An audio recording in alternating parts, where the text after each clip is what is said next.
ಓಂ ಶ್ರೀ ಗುರುಭ್ಯೋ ನಮಃ. ಶ್ರೀಮಲ್ಲಕ್ಷ್ಮೀಂದ್ರಸಿಂಹಸ್ಯ ಶ್ರಿಯಂ ದಿಶತು ಮೇ ನಖಃ ಸ್ವಭಕ್ತಾಭೀಷ್ಟದಾನಾಯ ಸಮುಪಾತ್ತದಶಾಕೃತೇಃ ಯಯೈವೇದಂ ಸಚ್ಚಿನ್ನಿರುಪಮನಿಜಾನಂದನಿರತಂ ಪರಬ್ರಹ್ಮಾಪ್ಯಾದೋ ಗುಣಸಮತನೂರಾಪ್ಯಸೃಜತಿ ಅವತ್ಯತ್ತಿ ಪ್ರೇಷ್ಠಾನ್ ಪದಮಪಿ ನಯತ್ಯಸ್ತವಿಪದಃ ಪರಬ್ರಹ್ಮಾಣಿ ಸಾನನು ವಿಜಯತೆ ಮಧ್ವೃತಿ ಸದಾ ಸ್ವಾಂತಸ್ಥಾನಂತಶಯ್ಯಾಯ ಪೂರ್ಣಜ್ಞಾನರಸಾರ್ಣಸೇ ಉತ್ತುಂಗಭಕ್ತರಂಗಾಯ ಮಧ್ವದುಗ್ಧಾಬ್ಧಯೇ ನಮಃ. ಶ್ರೀಮತೋ ರಾಘವೇಂದ್ರಸ್ಯ ನಮಾಮಿ ಪದಪಂಕಜೇ ಕಾಮಿತಾಶೇಷಕಲ್ಯಾಣಕಲನಾಕಲ್ಪಪಾದಪೌ ವಿಷ್ಣುತೀರ್ಥಕಲ್ಪವೃಕ್ಷೋ ವಿಷ್ಣುತೀರ್ಥಶ್ಚ ಕಾಮಧುಕ್ ಚಿಂತಾಮಣಿರ್ವಿಷ್ಣುತೀರ್ಥೋ ಯತೀಂದ್ರಃ ಸರ್ವಕಾಮದಃ. ತಪಸ್ವಾಧ್ಯಾಯ ಶುಶ್ರೂಷಾ ಕೃಷ್ಣಪೂಜಾರತಂ ಮುನಿಂ ವಿಶ್ವೇಶಮಿಷ್ಟದಂ ವಂದೇ ಪರಿವ್ರಾಟ್ ಚಕ್ರವರ್ತಿನಂ. ಶ್ರೀ ಗುರುಭ್ಯೋ ನಮಃ. ಹರಿ ಓಂ.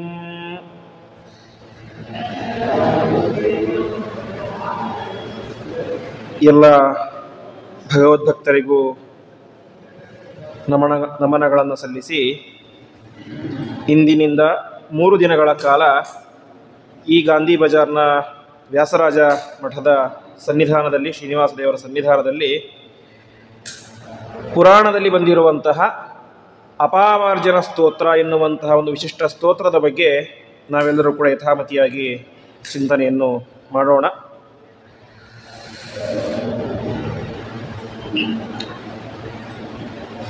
ಕಾಣದೇ ಇರುವಂತಹ ಪರಮಾತ್ಮ, ಅವನನ್ನು ಕಾಣಲಿಕ್ಕೆ ಇರುವಂತಹ ಮಾಧ್ಯಮ ಅಂತಂದರೆ ಅದು ಶಬ್ದ ಒಂದೇ. ಶಬ್ದವೊಂದನ್ನು ಬಿಟ್ಟು ಬೇರೆ ಯಾವ ಮಾಧ್ಯಮವೂ ಕೂಡ ನಮಗೆ ಪರಮಾತ್ಮನ ಬಗ್ಗೆ ಯಥಾರ್ಥವಾದಂತಹ ಜ್ಞಾನವನ್ನು ತಿಳಿಸುವುದು ಕಷ್ಟ. ಶಬ್ದದ ಮೂಲಕವೇ ಪರಮಾತ್ಮನ ತಿಳಿಬೇಕು ನಾವು. ಹಾಗಾದರೆ ಯಾವ ಶಬ್ದ ನಮಗೆ ಭಗವಂತನ ತಿಳಿಸಿಕೊಡುತ್ತೆ ಅಂತ ಹೇಳಿದರೆ, ವಿಶೇಷವಾಗಿ ನಮ್ಮ ಸಿದ್ಧಾಂತ ಮಧ್ವ ಸಿದ್ಧಾಂತದ ಪ್ರಕಾರ ಶ್ರೋತ ಸಮಸ್ತಾಗಿರಹ ಅಂತ ಎಲ್ಲ ಶಬ್ದಗಳು ಕೂಡ ಪರಮಾತ್ಮನನ್ನೇ ಹೇಳುತ್ತೆ. ಶಬ್ದಗಳು ಅಂತಂದರೆ ಕೇವಲ ಅಕ್ಷರಗಳು ಇರುವಂಥ ಶಬ್ದ ಅಲ್ಲ. ಒಂದು ಹುಲಿ ಗರ್ಜನೆ ಮಾಡಿತು ಅಂದರೆ ಅದು ಕೂಡ ಪರಮಾತ್ಮನ ನಾಮ. ಇನ್ನೊಂದು ಯಾವುದೋ ಒಂದು ನದಿ ಹರಿಬೇಕಾದ್ರೆ ಜಳ ಜಳ ಅಂತ ಶಬ್ದ ಬಂದರೆ ಅದು ಕೂಡ ಪರಮಾತ್ಮನ ಸ್ತೋತ್ರ. ಹೀಗೆ ಜಗತ್ತಿನಲ್ಲಿ ಬರುವಂತಹ ಎಲ್ಲ ಶಬ್ದಗಳು, ಅದು ಪ್ರಾಣಿಯಿಂದ ಬರಲಿ, ಒಂದು ಕಲ್ಲಿನಿಂದ ಬರಲಿ, ಗಿಡದಿಂದ ಬರಲಿ, ಒಟ್ಟಿನಲ್ಲಿ ಎಲ್ಲ ಶಬ್ದಗಳು ಕೂಡ ಪರಮಾತ್ಮನ ಸ್ತೋತ್ರ ಅಂತ ನಾವು ಚಿಂತನೆ ಮಾಡಬೇಕು ಅಂತ ನಮಗೆ ಶಾಸ್ತ್ರ ತಿಳಿಸಿಕೊಡುತ್ತೆ. ಆದರೆ ಈ ರೀತಿಯಾಗಿ ಉದಾತ್ತವಾಗಿ ಚಿಂತನೆ ಮಾಡುವಂತಹ ಒಂದು ಯೋಗ್ಯತೆ, ಒಂದು ಮನಸ್ಸು, ಆ ಮಟ್ಟದ ಜ್ಞಾನ ಎಲ್ಲ ಜಿಜ್ಞಾಸುಗಳಿಗೂ ಕೂಡ ಇರಲಿಕ್ಕೆ ಸಾಧ್ಯ ಇಲ್ಲ. ಆ ರೀತಿಯಾದಂತಹ ಒಂದು ಯೋಗ್ಯತೆ ಇರಬೇಕು ಅಂದರೆ ವಿಶಿಷ್ಟವಾದಂತಹ ಸಾಧನೆಯನ್ನು ಮಾಡಿದಾಗ ಮಾತ್ರ ಆ ರೀತಿಯಾಗಿ ಎಲ್ಲ ಶಬ್ದಗಳು ಕೂಡ ಪರಮಾತ್ಮನನ್ನೇ ತಿಳಿಸಿಕೊಡುತ್ತೆ ಎಂಬುದಾಗಿ ಚಿಂತನೆ ಮಾಡಲಿಕ್ಕೆ ಸಾಧ್ಯ. ಹಾಗಾಗಿ ಪ್ರಾರಂಭಿಕ ಹಂತದಲ್ಲಿರುವಂಥವರಿಗೆ ಪರಮಾತ್ಮನ ಬಗ್ಗೆ ತಿಳಿದುಕೊಳ್ಳಬೇಕು, ಪರಮಾತ್ಮನ ಸ್ತೋತ್ರ ಮಾಡಬೇಕು ಅಂತಂದರೆ ನಾವೇನು ಮಾಡಬೇಕು? ಶ್ಲೋಕಗಳ ಮೊರೆಯನ್ನೇ ಹೊಕ್ಕಬೇಕು. ಅರ್ಥಾತ್ ಶ್ಲೋಕಗಳು, ಸ್ತೋತ್ರಗಳು, ಸೂಕ್ತಗಳು, ಇವುಗಳ ಮೂಲಕವೇ ನಾವು ಪರಮಾತ್ಮನ ತಿಳಿಯಬೇಕು. ಹಾಗಾಗಿ ವಿಶೇಷವಾಗಿ ಸ್ತೋತ್ರಗಳು ನಮಗೆ ಪರಮಾತ್ಮನ ಬಗ್ಗೆ ತಿಳಿಸಿಕೊಡ್ತವೆ. ಅಂತಹ ಇದರಲ್ಲಿ ವಿಶೇಷವಾಗಿ ಒಂದು ಸ್ತೋತ್ರ ಅಪಾಮಾರ್ಜನ ಸ್ತೋತ್ರ ಅಂತ. ಅಪಾಮಾರ್ಜನ ಅಂತಂದರೆ ತೊಳೆದು ಹಾಕುವುದು ಅಂತ ಅರ್ಥ. ಏನನ್ನು ತೊಳೆದು ಹಾಕುತ್ತೆ ಅಂತ ಹೇಳಿದರೆ, ವಿಶಿಷ್ಟವಾಗಿ ಈ ಒಂದು ಸ್ತೋತ್ರ ನಮಗೆ ಎಲ್ಲ ರೀತಿಯಾದಂತಹ ಪಾಪಗಳನ್ನು, ದೋಷಗಳನ್ನು, ರೋಗಗಳನ್ನು ಪರಿಹಾರ ಮಾಡಿ ಹಾಕುತ್ತೆ. ಹಾಗಾಗಿ ಅದಕ್ಕೆ ಅಪಾಮಾರ್ಜನ ಸ್ತೋತ್ರ ಎಂಬುದಾಗಿ ಹೆಸರು. ಪ್ರತಿಯೊಬ್ಬ ಮನುಷ್ಯನ ಒಂದು ಇಚ್ಛೆ ಏನು ಅಂತಂದರೆ, ಸುಖಮೇವನಸ್ಯ ದುಃಖಂ ಮನಾಗಪಿ ಮಾಭೂತ್ ಅಂತ. ನನಗೆ ಯಾವಾಗಲೂ ಸುಖವೇ ಬರಲಿ, ದುಃಖದ ಆಲೋಚನೆಯು ಕೂಡ ಮನಸ್ಸಿನಲ್ಲಿ ಬರದೇ ಇರಲಿ ಅಂತ. ಇದು ಸಹಜ. ಯಾವುದೇ ಒಬ್ಬ ವ್ಯಕ್ತಿಯಾಗಲಿ, ಅವನೊಬ್ಬ ಹುಚ್ಚನಾಗಲಿ, ಒಬ್ಬ ಜಾಣನಾಗಲಿ, ಯಾವ ವ್ಯಕ್ತಿಯು ಕೂಡ ನಮಗೆ ಸುಖವೇ ಆಗಬೇಕು ಅಂತ ಬಯಸ್ತಾರೆ. ದುಃಖ ಆಗಬೇಕು ಅಂತ ಯಾರೂ ಬಯಸೋದಿಲ್ಲ. ದುಃಖದ ಯೋಚನೆಯೂ ಕೂಡ ಮನಸ್ಸಲ್ಲಿ ಬರದೇ ಇರಲಿ ಅಂತ ಪ್ರತಿಯೊಬ್ಬರು ಕೂಡ ಚಿಂತನೆ ಮಾಡ್ತಾ ಇರ್ತಾರೆ, ಪ್ರಾರ್ಥನೆ ಮಾಡ್ತಾ ಇರ್ತಾರೆ, ಅದರ ಕಡೆಗೇ ತಮ್ಮ ಪ್ರಯತ್ನವನ್ನು ಮಾಡ್ತಾ ಇರ್ತಾರೆ. ಆದರೆ ಎಷ್ಟು ಪ್ರಯತ್ನ ಮಾಡಿದರೂ ಕೂಡ ನಮಗೆ ನಿರಂತರವಾಗಿ ಸುಖ ಸಿಗೋದಿಲ್ಲ. ಹೊರತೇನಾಗುತ್ತೆ, ದುಃಖಗಳು ಆಗ್ತವೆ, ಅನೇಕ ರೀತಿಯಾದ ವೇದನೆಗಳು ಆಗ್ತವೆ, ನೋವಾಗುತ್ತೆ, ಒಟ್ಟಿನಲ್ಲಿ ಅನೇಕ ರೀತಿಯಾದಂಥ ತೊಂದರೆಗಳು ಆಗ್ತಾ ಇರ್ತವೆ ನಮ್ಮ ಜೀವನದಲ್ಲಿ. ಅದು ಯಾಕಾಗುತ್ತೆ ಅಂತಂದರೆ, ನಮಗೆ ರೋಗ ಬರಲಿಕ್ಕೆ, ಪಾಪ ಬರಲಿಕ್ಕೆ, ದೋಷಗಳು ಬರಲಿಕ್ಕೆ ಕೇವಲ ಈ ಜನ್ಮದ ನಮ್ಮ ಕರ್ಮಗಳು ಮಾತ್ರ ಕಾರಣ ಅಲ್ಲ. ಹಿಂದಿನ ಅನೇಕ ಜನ್ಮಗಳಲ್ಲಿ ನಾವು ಮಾಡಿದಂತಹ ಪಾಪ ಪುಣ್ಯಗಳು ಏನಾಗುತ್ತೆ, ನಮಗೆ ಈ ಜನ್ಮದಲ್ಲಿ ಒಳ್ಳೆಯದಾಗಲಿಕ್ಕೋ ಅಥವಾ ಕಷ್ಟ ಬರಲಿಕ್ಕೋ ಅದು ಕಾರಣಗಳಾಗ್ತವೆ. ಹಾಗಾಗಿ ನಾವೇನು ಮಾಡಬೇಕು, ಆ ನಮಗಿರುವಂತಹ ದೋಷಗಳನ್ನು, ನಮಗೆ ಪಾಪ ಬರಲಿಕ್ಕೆ ಅಥವಾ ತೊಂದರೆ ಆಗಲಿಕ್ಕೆ ಏನೊಂದು ಕಾರಣಗಳಂತೂ ದೋಷ ಇದ್ದಾವೆ, ಆ ದೋಷಗಳನ್ನು ನಾವು ಪರಿಮಾರ್ಜನೆ ಮಾಡಿಕೊಂಡಾಗ ಏನಾಗುತ್ತೆ, ಅದರಿಂದ ಉಂಟಾಗುವಂತಹ ಕ್ಲೇಶಗಳು ನಮ್ಮನ್ನು ಕಾಡೋದಿಲ್ಲ. ಹಾಗಾದರೆ ಒಟ್ಟಿನಲ್ಲಿ ಏನಾಯಿತು, ನಮಗೆ ಆಗ್ತಾ ಇರುವಂತಹ ತೊಂದರೆಗಳನ್ನು ಪರಿಹಾರ ಮಾಡಿಕೊಳ್ಬೇಕು ಅಂತಂದರೆ ನಮಗಿರುವಂತಹ ದೋಷಗಳನ್ನು ಪರಿಹಾರ ಮಾಡಿಕೊಳ್ಬೇಕು. ಸರಿ, ಆ ದೋಷಗಳನ್ನು ಪರಿಹಾರ ಮಾಡ್ಕೊಳ್ಳೋದು ಹೇಗೆ ಅಂತ ಇದೇ ದೊಡ್ಡ ಪ್ರಶ್ನೆ. ಅನೇಕ ಜನ ಹೋಮ ಮಾಡ್ತೇವೆ, ಅದು ಮಾಡ್ತೇವೆ, ತೀರ್ಥಯಾತ್ರೆ ಮಾಡ್ತೇವೆ, ಅದರಿಂದ ದೋಷ ಪರಿಹಾರ ಆಗುತ್ತೆ ಅಂತ ಅಂದ್ಕೊಳ್ತೇವೆ. ಆದರೆ ದಾಸರು ಹೇಳುವಂತೆ ಕೆಸರಿಂದ ಕೆಸರ ತೊಳೆದಂತೆ ಕರ್ಮದ ಪಥವು ಅಂತ, ಅದನ್ನೇ ಶಾಸ್ತ್ರಕಾರರು ಹೇಳ್ತಾರೆ. ಕರ್ಮಣ ಕರ್ಮ ನಿರಹಾರ ನಹಿ ಆತ್ಯಂತಿಕ ಮಿಶ್ಯತಿ ಅಂತ. ಒಂದು ಕರ್ಮದಿಂದ ಉಂಟಾದಂತಹ ದೋಷವನ್ನು ಇನ್ನೊಂದು ಕರ್ಮ ಮಾಡಿ ತೊಳೆಯಲಿಕ್ಕೆ ಸರ್ವಥಾ ಸಾಧ್ಯ ಇಲ್ಲ, ಸಂಪೂರ್ಣವಾಗಿ ತೊಳೆಯಲಿಕ್ಕೆ ಸರ್ವಥಾ ಸಾಧ್ಯ ಇಲ್ಲ. ಅರ್ಥಾತ್ ನಮಗೆ ಯಾವುದೋ ಒಂದು ದೋಷ ಬಂದಿರುತ್ತೆ ಅಂತ ಇಟ್ಕೊಳ್ಳೋಣ. ಆ ದೋಷವನ್ನು ಪರಿಹಾರ ಮಾಡಲಿಕ್ಕೆ ಅಂತ ಯಾರೊಬ್ಬರು ಒಂದು ಹೋಮ ಮಾಡಿಸಿ ಅಂತ ಹೇಳ್ತಾರೆ. ಅವಶ್ಯವಾಗಿ ಶ್ರದ್ಧೆಯಿಂದ, ಭಕ್ತಿಯಿಂದ, ಶಾಸ್ತ್ರೋಕ್ತವಾಗಿ ಹೋಮವನ್ನು ಮಾಡ್ತೇವೆ. ಆದರೆ ಆ ಹೋಮದಿಂದಾಗಿ ನಮಗೇನು ದೋಷ ಬಂದಿತ್ತಲ್ಲ, ಆ ದೋಷ ಪೂರ್ತಿ ಪರಿಹಾರ ಆಗುತ್ತಾ? ಆಗೋದಿಲ್ಲ. ಇನ್ನೊಂದೇನು, ಆ ಹೋಮವನ್ನು ಮಾಡಿದಾಗ ನಮ್ಮಿಂದ ಏನಾಗಿರುತ್ತೆ, ಕೆಲವೊಂದಿಷ್ಟು ಲೋಪದೋಷಗಳು ಆಗಿರ್ತವೆ. ಮನುಷ್ಯರ ತಂದ ಮೇಲೆ ಸಹಜವಾಗಿ ದೋಷಗಳು ಇದ್ದೇ ಇರ್ತವೆ, ಯಾರೊಬ್ಬರೂ ಕೂಡ ಪರಿಪೂರ್ಣರಲ್ಲ. ಹಾಗಾಗಿ ಅದನ್ನು ಮಾಡಿದಾಗ ಒಂದಿಷ್ಟು ದೋಷಗಳು ಬಂದಿರುತ್ತೆ ನಮಗೆ. ಹೀಗೆ ಒಂದು ಕರ್ಮವನ್ನು ಮಾಡಿ ಇನ್ನೊಂದು ಕರ್ಮವನ್ನು ತೊಳಿಲಿಕ್ಕೆ ಸರ್ವಥಾ ಸಾಧ್ಯ ಇಲ್ಲ ಅಂತ ಹೇಳ್ತಾರೆ. ಹಾಗಾದರೆ ಮಾಡೋದನ್ನೇ ಬಿಟ್ಟುಬಿಡ್ಬೇಕಾ? ಸರ್ವಥಾ ಅಲ್ಲ. ಎಷ್ಟು ಸಾಧ್ಯವೋ ಅಷ್ಟು ಶಕ್ತಿಯಿಂದ ನಾವೇನು ಮಾಡಬೇಕು, ಪೂರ್ಣವಾಗಿ ಮಾಡಲಿಕ್ಕೆ ಪ್ರಯತ್ನ ಮಾಡಬೇಕು. ಲೋಪದೋಷಗಳು ಆಗೇ ಆಗ್ತವೆ, ಹಾಗಂತ ಕರ್ಮವನ್ನು ಬಿಡೋದಲ್ಲ. ಹಾಗಾದರೆ ನಮ್ಮಲ್ಲಿರುವಂತಹ ದೋಷಗಳನ್ನು, ಪಾಪಗಳನ್ನು ಪೂರ್ತಿಯಾಗಿ ಕಳೆದುಕೊಳ್ಳುವ ಬಗೆ ಹೇಗೆ ಅಂತ ನಮಗೆ ದೊಡ್ಡ ಚಿಂತೆ ಆಗುತ್ತೆ. ಕರ್ಮಗಳನ್ನು ಮಾಡಿದರೆ ಪೂರ್ತಿಯಾಗಿ ಹೋಗೋದಿಲ್ಲ.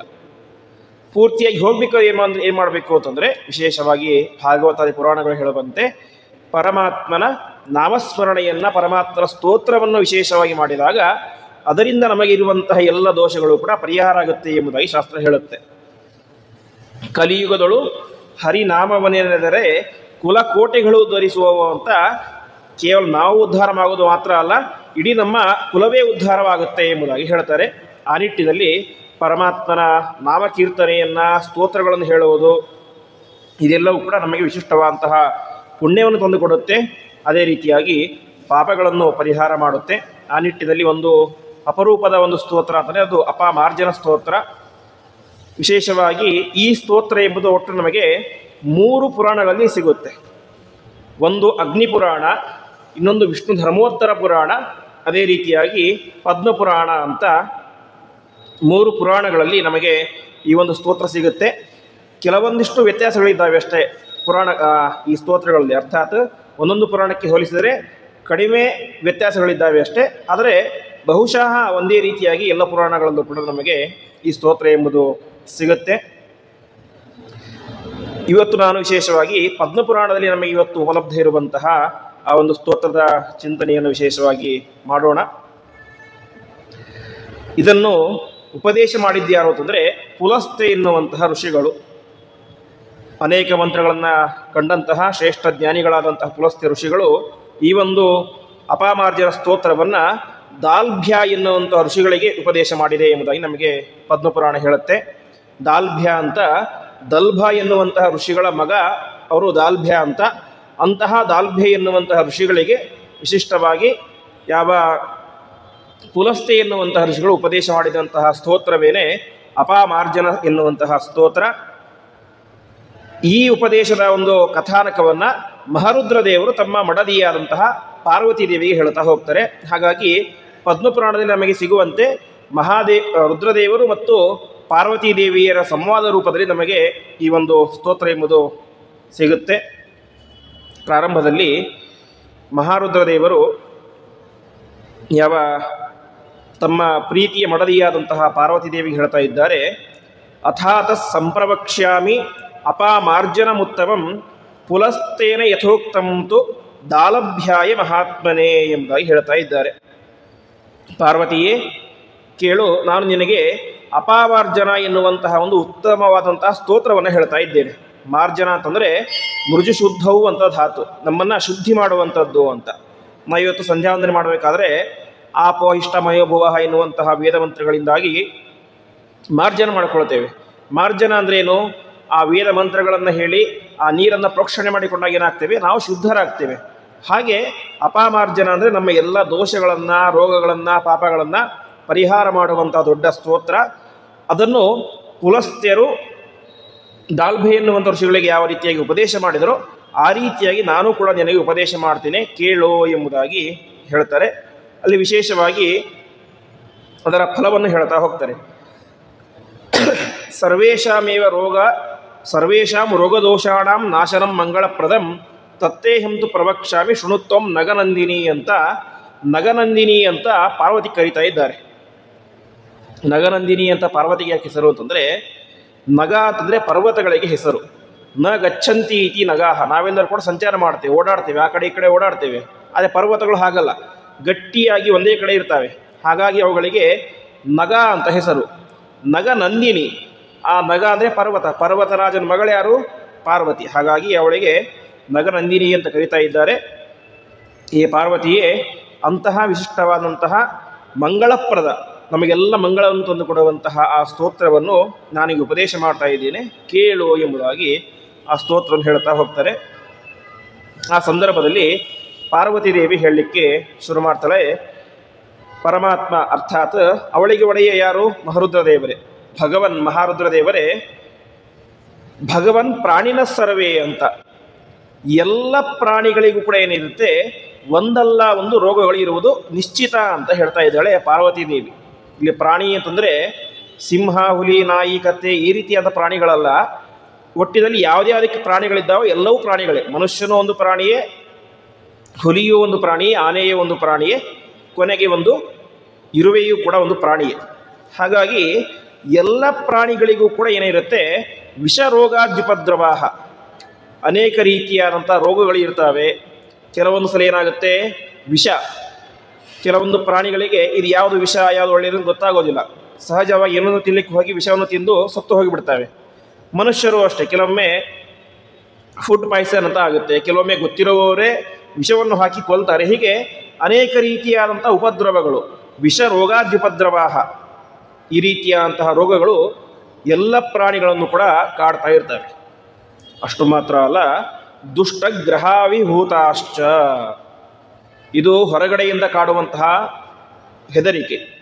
ಇನ್ನೊಂದು ನಮಗೆ ಕಾಣದೇ ಇರುವಂತಹ ಒಂದು ಅದೃಷ್ಟವಾದಂತಹ ಒಂದು ಹೆದರಿಕೆ ಅಂತಂದರೆ ಅದು ದುಷ್ಟಗ್ರಹಾಭಿಭೂತಾಶ್ಚ ಅಂತ, ಗ್ರಹಗಳಿಂದ ಹೆದರಿಕೆ. ಇವತ್ತು ನಾವು ಏನೇ ಒಂದು ತೊಂದರೆ ಅಂತ ಜ್ಯೋತಿಷ್ಕರ ಹತ್ರ ಹೋದರೆ ಅವ್ರು ಮೊದಲು ಹೇಳೋದೇನು, ನಿಮ್ಮ ಗ್ರಹಗತಿ ಸರಿ ಇಲ್ಲ, ದುಷ್ಟಗ್ರಹಗಳಿದ್ದಾವೆ, ಆ ಮನೆಯಲ್ಲಿ ಕುಜ ಇದ್ದಾನೆ, ಈ ಮನೆಯಲ್ಲಿ ಶನಿ ಇದ್ದಾನೆ ಅಂತ. ಒಟ್ಟಿನಲ್ಲಿ ನಮ್ಮ ಗ್ರಹ ಸ್ಥಿತಿಯನ್ನು ನೋಡಿ ಏನು ಮಾಡ್ತಾರೆ, ಎಲ್ಲರೂ ಕೂಡ ಒಂದು ಫಲ ಮತ್ತು ಅಫಲಗಳನ್ನು ತಿಳಿಸ್ತಾರೆ. ಹಾಗಾಗಿ ಮೊನ್ನೆ ತಾನೇ ಮಾರ್ಚ್ 29 ಆಯಿತು ಷಡ್ಗ್ರಹ ಯೋಗ ಅಂತ. ಆ ಷಡ್ಗ್ರಹ ಯೋಗದಿಂದಾಗಿ ಅನೇಕ ಜನರಿಗೆ ಅಷ್ಟಮ ಶನಿ, ಜಾತಕ ಶನಿ ಮುಂತಾದಂತಹ ದೋಷಗಳೆಲ್ಲ ಪ್ರಾರಂಭವಾದವು, 7.5 ಮುಂತಾದಂತಹ. ಹೀಗೆ ನಮಗೇನಾಗುತ್ತೆ, ಗ್ರಹಗಳಿಂದಾಗಿ ಹೆದರಿಕೆ ಅನ್ನೋದಿರುತ್ತೆ, ಗ್ರಹಗಳಿಂದಾಗಿ ದೋಷ ಎಂಬುದು ಬರುತ್ತೆ. ಅಷ್ಟು ಮಾತ್ರ ಅಲ್ಲ, ಆಭಿಚಾರಿಕ ಕೃತ್ಯಾದಿ, ಇದು ಒಂದಾಯಿತು, ಸಹಜವಾಗಿ ಆಗುವಂಥದ್ದು. ಇನ್ನೊಂದೇನು ಅಂದರೆ ಆಭಿಚಾರಿಕ ಕೃತ್ಯ, ನಮಗೆ ಯಾರೋ ಆಗದೇ ಇರುವಂಥವ್ರು, ನಮ್ಮ ಉತ್ಕರ್ಷವನ್ನು ಸಹಿಸದೇ ಇರುವಂತಹ ಕೆಲವರು ಏನು ಮಾಡ್ತಾರೆ, ಆಭಿಚಾರಿಕ ಕೃತ್ಯಗಳನ್ನು ಮಾಡ್ತಾರೆ. ಅರ್ಥಾತ್ ಅಥರ್ವವೇದದಲ್ಲಿ ಹೇಳಿದಂತಹ ಮಾಟಮಂತ್ರಾದಿಗಳನ್ನು ಮಾಡ್ತಾರೆ. ಅದರಿಂದ ಕೂಡ ಏನಾಗುತ್ತೆ, ನಮಗೆ ದೋಷ ಎಂಬುದು ಆಗುತ್ತೆ. ಅದನ್ನು ಮಾಡಲಿಕ್ಕೆ ಬೇರೆ ಏನು ಬೇಕಾಗಿಲ್ಲ, ನಮ್ಮ ಒಂದು ಕೂದಲು ಸಿಕ್ಕರೆ ಸಾಕು ಅಥವಾ ನಮ್ಮ ಒಂದು ಉಗುರು ಸಿಕ್ಕರೆ ಸಾಕು. ಅದರಿಂದಾಗಿ ಒಬ್ಬ ವ್ಯಕ್ತಿಯ ಮೇಲೆ ಅನೇಕ ರೀತಿಯಾದಂತಹ ಮಾಟಮಂತ್ರಗಳನ್ನು ಸುಲಭವಾಗಿ ಮಾಡಬಹುದು.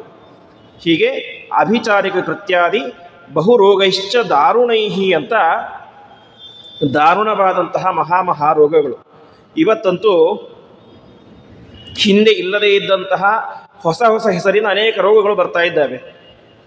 ಮೊನ್ನೆ ಕೊರೋನಾ ಅಂತ ಆಯಿತು, ಕಾಲರ, ಹೀಗೆ ದಾರುಣವಾದಂತಹ ರೋಗಗಳು. ಒಂದು ಸಲ ರೋಗ ಬಂದುಬಿಟ್ರೆ ಮುಗೀತು, ಆ ವ್ಯಕ್ತಿಯನ್ನು ಕ್ಯೂರ್ ಆಗಲಿಕ್ಕೆ ಸಾಧ್ಯ ಇಲ್ಲ. ಹೀಗೆ ದಾರುಣವಾದಂತಹ ಅನೇಕ ರೋಗಗಳು ಕೆಲವೊಂದಿಷ್ಟು ಸಹಜವಾಗಿ ಬರ್ತವೆ, ಕೆಲವೊಂದನ್ನು ಮನುಷ್ಯ ತಾನೇ ಸೃಷ್ಟಿ ಮಾಡ್ತಾನೆ ರೋಗಗಳನ್ನು. ಹೀಗೆ ಇಷ್ಟೆಲ್ಲ ರೋಗಗಳಿಂದಾಗಿ ಮನುಷ್ಯರೆಲ್ಲರೂ ಎಲ್ಲ ಪ್ರಾಣಿಗಳು ಒದ್ದಾಡ್ತಾ ಇದ್ದಾರೆ. ಆ ಎಲ್ಲ ರೋಗಗಳು, ದೋಷಗಳು, ಪಾಪಗಳು ಅವೆಲ್ಲವನ್ನು ಕೂಡ ಪರಿಹಾರ ಮಾಡುವಂತಹ ಇಂತಹ ಒಂದು ಅಪಾಮಾರ್ಜನ ಸ್ತೋತ್ರವನ್ನು ನೀನು ನನಗೆ ಉಪದೇಶ ಮಾಡು ಎಂಬುದಾಗಿ ಮಹರುದ್ರದೇವರ ಹತ್ತಿರ ಪಾರ್ವತಿ ದೇವಿ ಪ್ರಾರ್ಥನೆ ಮಾಡಿದಾಗ, ಮಹರುದ್ರದೇವರು ಮೊದಲು ನಮಗೆ ದೋಷಗಳು ಯಾಕೆ ಬರ್ತಾವೆ, ರೋಗಗಳು ಯಾಕೆ ಬರ್ತಾವೆ, ಅದನ್ನು ಪರಿಹಾರ ಮಾಡಿಕೊಳ್ಳುವಂತಹ ಬಗೆ ಹೇಗೆ ಎಂಬುದಾಗಿ ತಿಳಿಸ್ತಾ ಹೋಗ್ತಾರೆ. ಮೊದಲನೇದಾಗಿ ರೋಗಗಳು ಯಾರಿಗೆ ಬರುತ್ತೆ ಅಂತ. ವ್ರತೋಪವಾಸ ನಿಯಮೈ ವಿಷ್ಣುರ್ವೈ ತೋಷಿತಸ್ತುಯೈ ತೇನರ ನೈವ ರೋಗಾರ್ಥ ಜಾಯಂತೆ ನಗನಂದಿನಿ. ಪಾರ್ವತಿ ಹೇಳ್ತಾ ಇದ್ದಾರೆ, ನಗನಂದಿನಿಯೇ, ಯಾರಿಗೆ ರೋಗ ಬರೋದಿಲ್ಲ ಅಂತ ಹೇಳಿದರೆ ವ್ರತೋಪವಾಸ ನಿಯಮೈಹಿ ಅಂತ, ನಿರಂತರವಾಗಿ ವ್ರತ ಮಾಡಬೇಕು.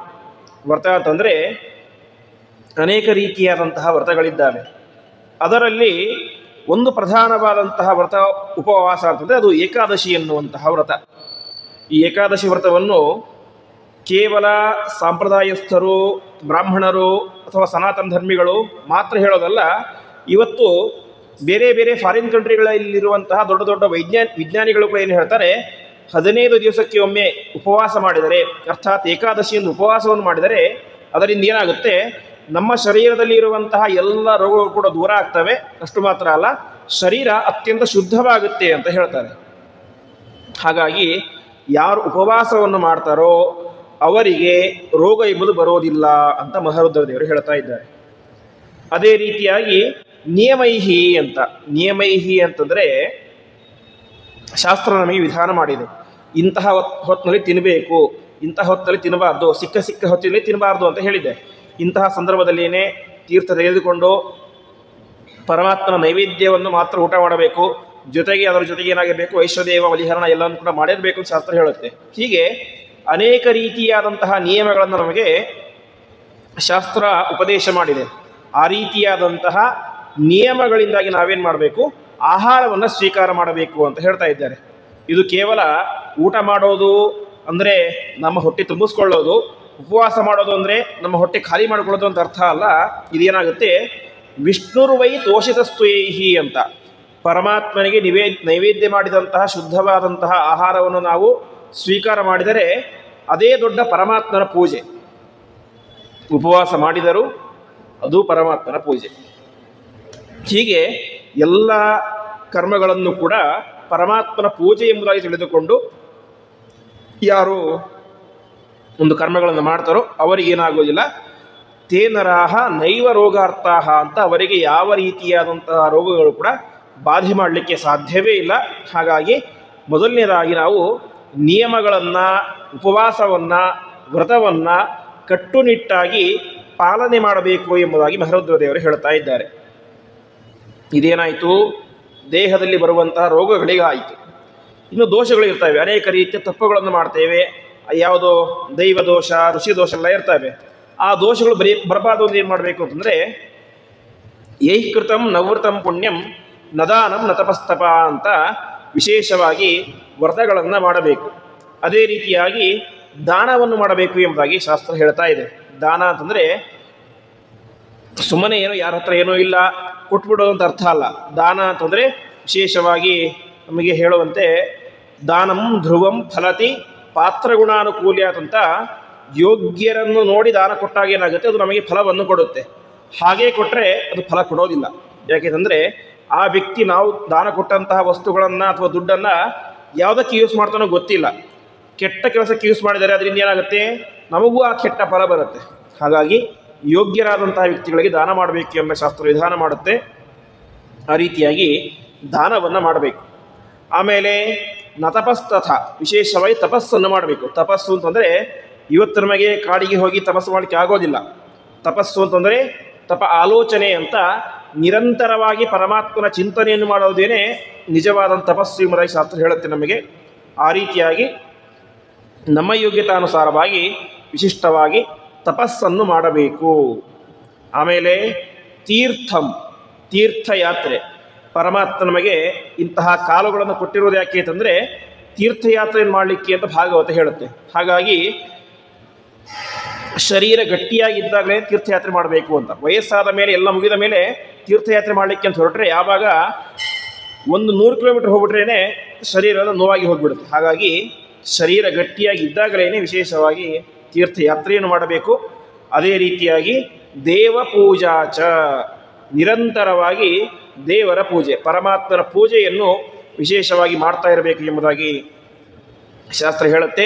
ದೇವ ಪೂಜೆ ಅಂತಂದರೆ ಕೇವಲ ಪ್ರತಿಮೆಯಲ್ಲಿ ಮಾಡುವಂತಹ ಪೂಜೆಯಲ್ಲ, ಪರಮಾತ್ಮ ಎಲ್ಲ ಕಡೆ ವ್ಯಾಪ್ತನಾಗಿದ್ದಾನೆ ಎಂಬುದಾಗಿ ತಿಳಿದುಕೊಂಡು ಎಲ್ಲ ಕಡೆಯೂ ಕೂಡ ಪರಮಾತ್ಮನನ್ನು ಕಾಣುವುದೇನೆ ನಿಜವಾದಂತಹ ದೇವ ಪೂಜೆ, ಅದನ್ನು ಮಾಡಬೇಕು. ಆಮೇಲೆ ನಾನ್ನಂ ದತ್ತಂತು ಭೂರಿಶಃ ಅಂತ ನಿರಂತರವಾಗಿ ಅನ್ನದಾನವನ್ನು ಮಾಡಬೇಕು. ಮನೆಗೆ ಬಂದಂಥ ಅತಿಥಿಗಳಿಗೆ ಪ್ರೀತಿಯಿಂದ ಅವರಲ್ಲಿರುವಂತಹ ಪರಮಾತ್ಮನನ್ನು ಕಂಡು ಅನ್ನದಾನ ಮಾಡಬೇಕು ಎಂಬುದಾಗಿ ಶಾಸ್ತ್ರ ಹೇಳ್ತಾ ಇದೆ. ಹಿಂದೆಗಡೆ ಕಾಲದಲ್ಲಿ ಎಲ್ಲ ಏನು ಮಾಡ್ತಾಯಿದ್ರು, ಪ್ರತಿನಿತ್ಯ ಅಡುಗೆಯನ್ನು ಮಾಡಿ ದೇವರ ಪೂಜೆ ವೈಶ್ಯದೇವ ಎಲ್ಲನೂ ಕೂಡ ಮಾಡಿ ಒಂದು ಅರ್ಧ ಗಂಟೆ ಕಾಯ್ತಾ ಇದ್ರು ಅಂತೆ ಊಟಕ್ಕಿಂತ ಮುಂಚೆ. ಯಾಕೆ, ಯಾರಾದರೂ ಅತಿಥಿಗಳು ಬರ್ತಾರಂತ ಕಾಯ್ತಾ ಇದ್ರು. ಅತಿಥಿಗಳು ಬಂದರೆ ಸರಿ ಅವರಿಗೆ ಊಟವನ್ನು ಹಾಕಿ ಉಳಿದಂಥ ಊಟ ಮಾಡ್ತಾಯಿದ್ರು, ಇಲ್ಲದೆ ಹೋದರೆ ಆಮೇಲೆ ತಾವು ಊಟ ಮಾಡ್ತಾಯಿದ್ರು. ಹೀಗೆ ಅತಿಥಿಗಳಿಗೋಸ್ಕರ ಒಂದು ಮುಹೂರ್ತದ ಹೊತ್ತಷ್ಟು ಕಾಯ್ದು ನಾವೇನು ಮಾಡಬೇಕು, ಆಮೇಲೆ ಊಟ ಮಾಡಬೇಕು ಎಂಬುದಾಗಿ ಶಾಸ್ತ್ರ ಹೇಳುತ್ತೆ. ಅದೇ ರೀತಿಯಾಗಿ ತೇವೈ ಲೋಕ ಸದಾಜ್ಞೇಯ ರೋಗದೋಷ ಪ್ರಪೀಡಿತಾ ಅಂತ ಈ ರೀತಿಯಾಗಿ ಯಾರು ಮಾಡುವುದಿಲ್ಲವೋ ಅವರಿಗೆ ಎಲ್ಲ ರೀತಿಯಾದಂತಹ ರೋಗಗಳು ತೊಂದರೆ ಕೊಡ್ತವೆ, ಅದೇ ರೀತಿಯಾಗಿ ಎಲ್ಲ ರೀತಿಯ ದೋಷಗಳು ಕೂಡ ಕೊಡ್ತವೆ. ಹಾಗಾಗಿ ಇಂತಹ ಸತ್ಕರ್ಮಗಳನ್ನು ಅವಶ್ಯವಾಗಿ ಮಾಡಬೇಕು. ಈ ರೀತಿಯಾಗಿ ಮಾಡಿದಾಗ ಏನಾಗುತ್ತೆ, ನಾಧಿಂ ಪ್ರಾಪ್ನೋತಿ ನವ್ಯಾಧಿಂ ನವಿಷಗ್ರಹ ಬಂಧನಂ ಅಂತ ಅವನಿಗೇನಾಗೋದಿಲ್ಲ, ಆಧಿಯೂ ಬರೋದಿಲ್ಲ ವ್ಯಾಧಿಯೂ ಬರೋದಿಲ್ಲ ಅಂತ. ನಾವು ಎರಡನ್ನ ಕೇಳ್ತೇವೆ, ಆಧಿವ್ಯಾಧಿ ಅಂತ. ಆಧಿ ಅಂತಂದರೆ ಮಾನಸಿಕವಾದಂತಹ ರೋಗ ಅಂತ, ವ್ಯಾಧಿ ಅಂತಂದರೆ ದೈಹಿಕವಾದಂತಹ ರೋಗ.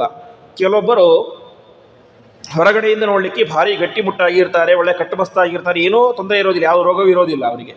ಆದರೆ ಒಳಗಡೆಯಿಂದ ಮಾನಸಿಕವಾಗಿ ಮಾತ್ರ ತುಂಬ ಕುಗ್ಗಿ ಹೋಗಿ ಬಿಟ್ಟಿರ್ತಾರೆ. ಮಾನಸಿಕವಾಗಿ ಯಾವ ಧೈರ್ಯವೂ ಇರೋದಿಲ್ಲ, ಮನಸ್ಸಲ್ಲಿ ನಿರಂತರವಾಗಿ ಏನೋ ಒಂದು ಚಿಂತೆ ಅಂತ ಇರುತ್ತೆ. ಇದಕ್ಕೆ ಆಧಿ ಅಂತ ಕರೆಸ್ಕೊಳ್ಳುತ್ತೆ. ಇನ್ನು ಕೆಲವರು ಮಾನಸಿಕವಾಗಿ ಭಾರೀ ಗಟ್ಟಿಯಾಗಿರ್ತಾರೆ, ಏನನ್ನು ಕೂಡ ಮಾಡಬಹುದು ನಾನು ಅಂತ ಒಂದು ನಂಬಿಕೆ ಇರುತ್ತೆ ಅವರಿಗೆ. ಆದರೆ ಏನಿರೋದಿಲ್ಲ, ದೇಹದಲ್ಲಿ ಶಕ್ತಿ ಇರೋದಿಲ್ಲ. ಹಾಗಾಗಿ ಮಾನಸಿಕವಾದಂತಹ ಗಟ್ಟಿತನವೂ ಅವಶ್ಯವಾಗಿ ಬೇಕು, ದೈಹಿಕವಾದಂಥ ಗಟ್ಟಿತನವೂ ಕೂಡ ಅವಶ್ಯವಾಗಿ ಬೇಕು. ಎರಡೂ ಗಟ್ಟಿಯಾಗಿದ್ದಾಗ ಏನಾಗುತ್ತೆ, ನಾವು ಯಾವುದಾದರೂ ಕೂಡ ಸಾಧನೆಯನ್ನು ಮಾಡಲಿಕ್ಕೆ ಸಾಧ್ಯ ಆಗುತ್ತೆ. ಹಾಗಾಗಿ ಆದಿವ್ಯಾಧಿ ಅಂತ ಆ ಎಲ್ಲ ರೀತಿಯಾದಂತಹ ಮಾನಸಿಕ ಆದಿಯನ್ನು ಮತ್ತು ವ್ಯಾಧಿಯನ್ನು ಪರಮಾತ್ಮ ಪರಿಹಾರ ಮಾಡ್ತಾನೆ. ಅದೇ ರೀತಿಯಾಗಿ ಕೃತ್ಯಾಸ್ಪರ್ಶ ಭಯಂ ಚಾಪಿ ಚೋಷಿತೆ ಮಧುಸೂದನೆ ಅಂತ ಯಾರಾದರೂ ನಮ್ಮ ಮೇಲೆ ಅಭಿಚಾರಿಕ ದೋಷಗಳನ್ನು ಪ್ರಯೋಗ ಮಾಡಿದ್ದರೆ ಅದನ್ನು ಕೂಡ ಪರಮಾತ್ಮ ಪರಿಹಾರ ಮಾಡ್ತಾನೆ. ಅಷ್ಟು ಮಾತ್ರ ಅಲ್ಲ, ಸಮಸ್ತ ದೋಷನಾಶಶ್ಚ ಸರ್ವದಾಚ ಶುಭಗ್ರಹ ಅಂತ ನಮ್ಮ ಎಲ್ಲ ರೀತಿಯಾದಂಥ ದೋಷಗಳನ್ನು ಕೂಡ ಪರಿಹಾರ ಮಾಡ್ತಾನೆ ಪರಮಾತ್ಮ. ಮತ್ತು ಎಲ್ಲ ಗ್ರಹಗಳು ಕೂಡ ನಮಗೇನು ಮಾಡುತ್ತೆ, ಸರ್ವದಾಚ ಶುಭಾಹ ಗ್ರಹಾಹ ಸರ್ವೇ ಗ್ರಹ ಶುಭ ಏಕಾದಶ ಸ್ಥಾನ ಫಲದ ವರದ ಭವಂತು ಎಂಬುದಾಗಿ ಶಾಸ್ತ್ರ ಹೇಳುವಂತೆ ನಮಗೆ ಎಲ್ಲ ಗ್ರಹಗಳು ಕೂಡ ಯಾವಾಗಲೂ ಮಂಗಳವನ್ನೇ ಉಂಟು ಮಾಡ್ತವೆ ಎಂಬುದಾಗಿ ಹೇಳ್ತಾ ಇದ್ದಾರೆ. ಹೀಗೆ ನಿರಂತರವಾಗಿ ಪರಮಾತ್ಮನ ಚಿಂತನೆಯನ್ನು ಮಾಡಿದಾಗ ದೇವಾನಾಮಪ್ಯದೃಶ್ಯೋಸು ತೋಷಿತೇಚ ಜನಾರ್ದನೆ ಅಂತ ಪರಮಾತ್ಮನ ಅನುಗ್ರಹ ಒಂದು ಆಯಿತು ಅಂತಂದರೆ ನಮಗೇನಾಗೋದಿಲ್ಲ, ಯಾವ ದೇವತೆಗಳು ಕೂಡ ತೊಂದರೆ ಕೊಡೋದಿಲ್ಲ. ಯಾಕೆಂದರೆ ಎಲ್ಲ ದೇವಾನುದೇವತೆಗಳಿಗೂ ಉತ್ತಮರಾದಂಥವನು ಆ ಪರಮಾತ್ಮ. ಆ ಪರಮಾತ್ಮನ ಅನುಗ್ರಹವನ್ನೇ ನಾವು ಸಂಪಾದನೆ ಮಾಡಿದಾಗ ಯಾವ ದೇವತೆಗಳು ಕೂಡ ನಮಗೆ ತೊಂದರೆಯನ್ನು ಕೊಡೋದಿಲ್ಲ. ಯಾಕೆಂದರೆ ಎಸ್ ಸರ್ವೇಷು ಚ ಭೂಷೇತು ಯಥಾತ್ಮನಿ ತಥಾಪರೆ ಅಂತ ಪರಮಾತ್ಮನೇ ಎಲ್ಲ ಕಡೆ ವ್ಯಾಪ್ತನಾಗಿದ್ದಾನೆ. ಹಾಗೆ ಉಪವಾಸ ದಿನಾಂತೀತು ತೋಷಿತೋ ಮಧುಸೂದನ ಎಂಬುದಾಗಿ ಉಪವಾಸ ಮಾಡಬೇಕು, ದಾನವನ್ನು ಮಾಡಬೇಕು. ಈ ರೀತಿಯಾಗಿ ಮಾಡಿದಾಗ ನರಾಹ ಪೂರ್ಣ ಮನೋರಥಾಹ ಎಂಬುದಾಗಿ ಆ ಮನಸ್ಸಿನಲ್ಲಿ ಇರುವಂತಹ ಎಲ್ಲ ಅಭೀಷ್ಟಗಳು ಕೂಡ ಪೂರ್ತಿಯಾಗುತ್ತೆ. ಅರೋಗಾಹ ಸುಖಿನಾ ಭೋಗ ಭೋಕ್ತಾರಹ ನಗನಂದಿನಿ ಅಂತ ಅವರಿಗಿರುವಂತಹ ಎಲ್ಲ ರೋಗಗಳು ಪರಿಹಾರ ಆಗುತ್ತೆ, ಒಳ್ಳೆಯ ಸುಖ ಆಗುತ್ತೆ. ಮತ್ತು ಭೋಗ ಭೋಕ್ತಾರಹ ವಿಶಿಷ್ಟವಾದಂತಹ ಭೋಗಗಳನ್ನು ಆನಂದವನ್ನು ಅವರು ಅನುಭವಿಸ್ತಾರೆ. ಆಮೇಲೆ ಗ್ರಹ ರೋಗಾಧಿಕಂ ಚೇವ ಪಾಪಕಾರ್ಯಂ ನ ಜಾಯತೆ ಅವ್ಯಾಹತಾನಿ ಕೃಷ್ಣಸ್ಯ ಚಕ್ರಾದೀನ್ಯಾಯುಧಾನಿ ವೈಹಿ ಎಂಬುದಾಗಿ ಯಾರು ನಿರಂತರವಾಗಿ ಪರಮಾತ್ಮನ ಚಿಂತನೆಯನ್ನು ಮಾಡ್ತಾರೋ ಸಾಕ್ಷಾತ್ತಾಗಿ ಪರಮಾತ್ಮನ ಆಯುಧಗಳೇನೆ ಅವನಿಗೆ ರಕ್ಷಣೆಯನ್ನು ಮಾಡುತ್ತೆ ಅಂತ ಇಲ್ಲಿ ಹೇಳ್ತಾ ಇದ್ದಾರೆ ಮಹಾರುದ್ರದೇವರು.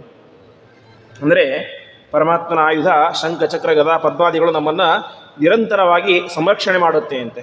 ಸುದರ್ಶನ ಮಹಾಜ್ವಾಲ ಕೋಟಿ ಸೂರ್ಯ ಸಮಪ್ರಭ ಅಜ್ಞಾನಾಂಧಸ್ಯ ಮೇ ನಿತ್ಯಂ ವಿಷ್ಣೋ ಮಾರ್ಗಂ ಪ್ರದರ್ಶೆ ಎಂಬುದಾಗಿ ನಾವು ಪ್ರತಿನಿತ್ಯ ಪ್ರಾರ್ಥನೆ ಮಾಡುವಂತೆ ಆ ಪರಮಾತ್ಮನ ಕೈಯಲ್ಲಿರುವಂತಹ ಸುದರ್ಶನ ಚಕ್ರ ನಾವು ಪರಮಾತ್ಮವನ್ನು ಉಪಾಸನೆ ಮಾಡಿದರೆ ನಮಗೆ ಅಜ್ಞಾನವನ್ನು ಕಳೆದು ಒಳ್ಳೆಯ ಮಾರ್ಗವನ್ನು ತೋರಿಸಿಕೊಡುತ್ತೆ. ಹಾಗೆ ಪಾಂಚಜನ್ಯ ನಿಜಧ್ವಾನ ಧ್ವಸ್ತ ಪಾತಕ ಸಂಚಯ ಅಂತ ನಮ್ಮ ಎಲ್ಲ ಪಾತಕಗಳನ್ನು ದೋಷಗಳನ್ನು ನಾಶ ಮಾಡುವಂಥದ್ದು ಪರಮಾತ್ಮನ ಕೈಲಿರುವಂತಹ ಪಾಂಚಜನ್ಯವೆಂಬಂತಹ ಶಂಖ ಆಯುಧ. ಹೀಗೆ ನಿರಂತರವಾಗಿ ಮನೆಯಲ್ಲಿ ಶಂಖನಾದವನ್ನು ಮಾಡಬೇಕು ಎಂಬುದಾಗಿ ಶಾಸ್ತ್ರ ಹೇಳುತ್ತೆ. ಸಾಯಂಕಾಲದ ಹೊತ್ತು ಸಂಧ್ಯಾಕಾಲದಲ್ಲಿ ವಿಶೇಷವಾಗಿ ಶಂಖನಾದವನ್ನು ಮನೆಯಲ್ಲಿ ಮಾಡಿದಾಗ ಮನೆಯಲ್ಲಿ ಯಾವುದೇ ರೀತಿಯಾದ ನೆಗೆಟಿವ್ ವೈಬ್ರೇಷನ್ ಎಂಬುದು ಇರೋದಿಲ್ಲ ಎಂಬುದಾಗಿ ಶಾಸ್ತ್ರ ಹೇಳುತ್ತೆ. ಈ ರೀತಿಯಾಗಿ ಆ ಪರಮಾತ್ಮನ ಎಲ್ಲ ಆಯುಧಗಳು ಕೂಡ ನಮ್ಮನ್ನು ನಿರಂತರವಾಗಿ ರಕ್ಷಣೆ ಮಾಡ್ತವೆ. ಹೀಗೆ ರಕ್ಷಂತಿ ಸಕಲಾಪದ್ಭ್ಯ ಏನ ವಿಷ್ಣುರುಪಾಸಿತಃ ಅಂತ ಎಲ್ಲ ರೀತಿಯಾದಂತಹ ರೋಗಗಳಿಂದ ದೋಷಗಳಿಂದ ಪಾಪಗಳಿಂದ ಆ ಪರಮಾತ್ಮ ನಮ್ಮನ್ನು ರಕ್ಷಣೆ ಮಾಡ್ತಾನೆ ಎಂಬುದಾಗಿ ಮಹಾರುದ್ರದೇವರು ಪಾರ್ವತೀ ದೇವಿಗೆ ಹೇಳಿದರು. ಈ ರೀತಿಯಾಗಿ ಹೇಳಿದಾಗ ಪಾರ್ವತೀ ದೇವಿ ಮತ್ತೆ ಹೇಳ್ತಾ ಇದ್ದಾಳೆ, ಅನಾರಾಧಿತ ಗೋವಿಂದಾಹ ಏನರಾಹ ದುಃಖವಾಗಿನಃ ತೇಷಾಂ ದುಃಖಾಭಿಭೂತಾನಾಂ ಯತ್ಕರ್ತವ್ಯಂ ದಯಾಳುಭಿಃ.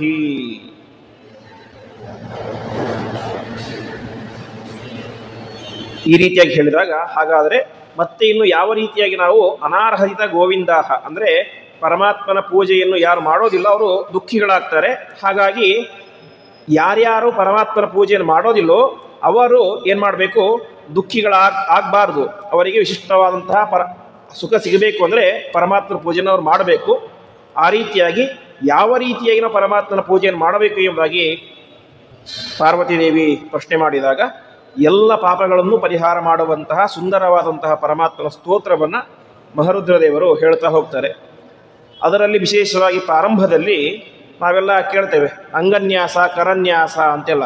ಪರಮಾತ್ಮನ ಒಂದೊಂದು ರೂಪಗಳನ್ನು ನಮ್ಮ ಅಂಗಗಳಲ್ಲಿ ಚಿಂತನೆ ಮಾಡೋದಕ್ಕೆ ಅಂಗನ್ಯಾಸ ಎಂಬುದಾಗಿ ಹೇಳ್ತಾರೆ. ವಿಶೇಷವಾಗಿ ಭಾಗವತದಲ್ಲಿ 6ನೇ ಸ್ಕಂದದಲ್ಲಿ ಬರುವಂತಹ ನಾರಾಯಣ ವರ್ಮದಲ್ಲಿ ಪರಮಾತ್ಮನ ಒಂದೊಂದು ರೂಪಗಳನ್ನು ಕೂಡ ಒಂದೊಂದು ಕಡೆ ಚಿಂತನೆ ಮಾಡಬೇಕು ಎಂಬುದಾಗಿ ಅಲ್ಲಿ ನಾರಾಯಣ ವರ್ಮದಲ್ಲಿ ಹೇಳ್ತಾರೆ. ಅದೇ ರೀತಿಯಾಗಿ ಇಲ್ಲಿಯೂ ಕೂಡ ಯಾವ ಅಪಾಮಾರ್ಜನ ಸ್ತೋತ್ರದಲ್ಲಿಯೂ ಕೂಡ ಮಹಾರುದ್ರದೇವರು ಪರಮಾತ್ಮನ ಒಂದೊಂದು ರೂಪವನ್ನು ಒಂದೊಂದು ಅಂಗಾಂಗಗಳಲ್ಲಿ ಚಿಂತನೆ ಮಾಡಬೇಕು ಎಂಬುದಾಗಿ ತಿಳಿಸ್ತಾ ಹೋಗ್ತಾರೆ. ಮೊದಲನೇದಾಗಿ ಶಿಖಾಯಾಮ್ ಶ್ರೀಧರಂ ನ್ಯಸ್ಯ ಅಂತ, ನಮ್ಮ ಶಿಖೆಯಲ್ಲಿ ಶ್ರೀಧರ ಎನ್ನುವಂತಹ ರೂಪಿಯ ಪರಮಾತ್ಮನ ಚಿಂತನೆಯನ್ನು ಮಾಡಬೇಕು. ಇದು ಅಂಗನ್ಯಾಸ.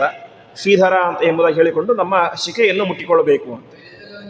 ಅದಾದ ಮೇಲೆ ಶಿಖಾದ ಶ್ರೀಕರಂ ತಥ ಎಂಬುದಾಗಿ ಶಿಖೆಯ ಕೆಳಭಾಗದಲ್ಲಿ ಶ್ರೀಕರ ಎನ್ನುವಂತಹ ಪರಮಾತ್ಮನನ್ನು ನಾವು ಚಿಂತನೆ ಮಾಡಬೇಕು. ಅದಾದ ಮೇಲೆ ಋಷಿಕೇಶಂ ಚ ಕೇಶೇಶು, ಋಷಿಕೇಶ ರೂಪಿಯಾದಂತಹ ಪರಮಾತ್ಮನನ್ನು ನಮ್ಮ ಕೂದಲುಗಳಲ್ಲಿ ಚಿಂತನೆ ಮಾಡಬೇಕು ಅಂತ. ಆಮೇಲೆ ಮೂರ್ಧ್ನಿ ನಾರಾಯಣಂ ಪರಂ ಎಂಬುದಾಗಿ ನಮ್ಮ ಮೂರ್ಧ ಅಂದರೆ ತಲೆಯಲ್ಲಿ ವಿಶೇಷವಾಗಿ ನಾರಾಯಣ ರೂಪಿಯಾದಂತಹ ಪರಮಾತ್ಮನ ಚಿಂತನೆಯನ್ನು ಮಾಡಬೇಕು. ಊರ್ಧ್ವಶ್ರೋತ್ರೇತು ನೆಸೇದ್ ವಿಷ್ಣುಂ ಅಂತ ಕಿವಿಯ ಮೇಲ್ಭಾಗದಲ್ಲಿ ವಿಷ್ಣು ಎನ್ನುವಂತಹ ಪರಮಾತ್ಮನ ರೂಪವನ್ನು ಚಿಂತನೆ ಮಾಡಬೇಕು. ಆಮೇಲೆ ಲಲಾಟೆ ಜಲಶಾಯಿನಂ, ನಮ್ಮ ಹಣೆಯ ಮಧ್ಯದಲ್ಲಿ ವಿಶೇಷವಾಗಿ ಯಾವ ಜಲಶಾಯಿ ಅಂದರೆ ನೀರಿನಲ್ಲಿ ಮಲಗಿದಂತಹ ಪರಮಾತ್ಮನ ಚಿಂತನೆಯನ್ನು ಮಾಡಬೇಕು. ಆಮೇಲೆ ವಿಷ್ಣುಂ ವೈ ಭ್ರೂಯುಗೆ ನೆಸ್ಯ, ಎರಡು ಹುಬ್ಬುಗಳ ಮಧ್ಯದಲ್ಲಿ ವಿಶೇಷವಾಗಿ ವಿಷ್ಣು ಎನ್ನುವಂತಹ ಪರಮಾತ್ಮನ ರೂಪವನ್ನು ಚಿಂತನೆ ಮಾಡಬೇಕು. ಆಮೇಲೆ ಭ್ರೂ ಮಧ್ಯೆ ಹರಮೇ ವಚ ಎಂಬುದಾಗಿ ಎರಡು ಭ್ರೂಗಳಲ್ಲಿ ಹರಿಯನ್ನು ಚಿಂತನೆ ಮಾಡಬೇಕು ಎಂಬುದಾಗಿ ಹೇಳ್ತಾ ಇದ್ದಾರೆ. ಆಮೇಲೆ ನಾರಸಿಂಹಂ ನಾಸಿಕಾಗ್ರೆ, ನಮ್ಮ ಮೂಗಿನ ತುದಿಯಲ್ಲಿ ನಾರಸಿಂಹ ರೂಪಿಯಾದಂತಹ ಪರಮಾತ್ಮನ ಚಿಂತನೆಯನ್ನು ಮಾಡಬೇಕು ಎಂಬುದಾಗಿ ತಿಳಿಸ್ತಾ ಇದ್ದಾರೆ. ಆಮೇಲೆ ಕರ್ಣಯೋಹೋ ಅರ್ಣವೇಶಯಂ ಅಂತ ನಮ್ಮ ಎರಡೂ ಕಿವಿಗಳಲ್ಲಿ ವಿಶೇಷವಾಗಿ ಅರ್ಣವೇಶಯ ಅರ್ಥಾತ್ ಸಮುದ್ರಶಾಹಿಯಾದಂತಹ ಪರಮಾತ್ಮನ ಚಿಂತನೆಯನ್ನು ಮಾಡಬೇಕು. ಆಮೇಲೆ ಚಕ್ಷುಷೋಹೋ ಪುಂಡರೀಕಾಕ್ಷಂ ಅಂತ ನಮ್ಮ ಎರಡೂ ಕಣ್ಣುಗಳಲ್ಲೂ ಕೂಡ ಪುಂಡರೀಕಾಕ್ಷ ಎನ್ನುವಂತಹ ಪರಮಾತ್ಮನ ರೂಪವನ್ನು ಚಿಂತನೆ ಮಾಡಬೇಕು ಅಂತ. ಪುಂಡರೀಕಾಕ್ಷ ಅಂತಂದರೆ ಕಮಲದಂತೆ ಕಣ್ಣಿರುವಂತಹವನು ಪರಮಾತ್ಮ ಅಂತ. ಹಾಗಾಗಿ ನಮ್ಮ ಕಣ್ಣುಗಳಲ್ಲೂ ಕೂಡ ಆ ಕಮಲದಂತೆ ಕಣ್ಣಿರುವಂತಹ ಪುಂಡರೀಕಾಕ್ಷನನ್ನು ಚಿಂತನೆ ಮಾಡಬೇಕು. ಆಮೇಲೆ ತದದೋ ಭೂಧರಂ ನೆಸೇತಂತ ಆ ಕಣ್ಣಿನ ಕೆಳಭಾಗದಲ್ಲಿ ವಿಶೇಷವಾಗಿ ಭೂಧರ ಎನ್ನುವಂತಹ ಪರಮಾತ್ಮನ ರೂಪವನ್ನು ಚಿಂತನೆ ಮಾಡಬೇಕು. ಕಪೋಲಯೋಹೋ ಕಲಿಕಿನಾಥಂ, ಎರಡು ಕಪಾಲಗಳಲ್ಲಿ ಕಲಿಕೆಯನ್ನು ಚಿಂತನೆ ಮಾಡಬೇಕು. ವಾಮನಂ ಕರ್ಣಮೂಲಯೋಹೋ, ಕಿವಿಗಳ ಕೆಳಭಾಗದಲ್ಲಿ ವಾಮನ ರೂಪಿಯಾದಂತಹ ಪರಮಾತ್ಮನ ಚಿಂತನೆಯನ್ನು ಮಾಡಬೇಕು. ಆಮೇಲೆ ಶಂಖಿನಂ ಶಂಖಯೋರ್ನೆಸ್ಯ ಅಂತ, ಈ ಕಿವಿಯ ಒಳಗಡೆ ಸ್ವಲ್ಪ ಜಾಗ ಇರುತ್ತೆ, ಅದೊಂದು ರೀತಿ ನೋಡಲಿಕ್ಕೆ ಶಂಖದಂತೆ ಇರುತ್ತೆ. ಅದಕ್ಕೆ ಸಂಸ್ಕೃತದಲ್ಲಿ ಕರ್ಣ ಚಷ್ಕುಲಿ ಅಂತ ಕರೀತಾರೆ, ಚಕ್ಕುಲಿಯ ರೀತಿಯಲ್ಲಿ ರೌಂಡಾಗಿರುತ್ತೆ ಅಂತ. ಆ ರೀತಿಯಾಗಿ ಆ ಭಾಗದಲ್ಲಿ ವಿಶೇಷವಾಗಿ ಶಂಖವನ್ನು ಧಾರಣೆ ಮಾಡಿದಂತಹ ಪರಮಾತ್ಮನ ಚಿಂತನೆಯನ್ನು ಮಾಡಬೇಕು. ಅದೇ ರೀತಿಯಾಗಿ ಒಟ್ಟಿನಲ್ಲಿ ನಮ್ಮ ಪೂರ್ತಿ ಮುಖದಲ್ಲಿ ಗೋವಿಂದನನ್ನು ಚಿಂತನೆ ಮಾಡಬೇಕು. ಆಮೇಲೆ ಮುಕುಂದಂ ದಂತಪಂಕ್ತೌಚ, ನಮ್ಮ ಹಲ್ಲುಗಳಲ್ಲಿ ಮುಕುಂದ ಎನ್ನುವಂತಹ ಪರಮಾತ್ಮನ ರೂಪವನ್ನು ಚಿಂತನೆ ಮಾಡಬೇಕು. ಆಮೇಲೆ ಜಿಹ್ವಾಯಾಮ್ ವಾಕ್ಪತಿಂ ತಥಾ, ನಮ್ಮ ನಾಲಿಗೆಯಲ್ಲಿ ವಾಕ್ಪತಿ ಎನ್ನುವಂತಹ ಪರಮಾತ್ಮನ ರೂಪವನ್ನು ಚಿಂತನೆ ಮಾಡಬೇಕು. ರಾಮೌ ಹನೌತು ವಿನ್ಯಸ್ಯ ಅಂತ ರಾಮನನ್ನು ವಿಶೇಷವಾಗಿ ನಮ್ಮ ಹನುವಿನಲ್ಲಿ ಚಿಂತನೆ ಮಾಡಬೇಕು, ಅಂದರೆ ಗಲ್ಲದಲ್ಲಿ. ಆಮೇಲೆ ಕಂಠೆ ವೈಕುಂಠಮೇವಚ ಅಂತ ನಮ್ಮ ಕುತ್ತಿಗೆಯಲ್ಲಿ ಕಂಠದಲ್ಲಿ ವೈಕುಂಠ ಎನ್ನುವಂತಹ ಪರಮಾತ್ಮನನ್ನು ಚಿಂತನೆ ಮಾಡಬೇಕು.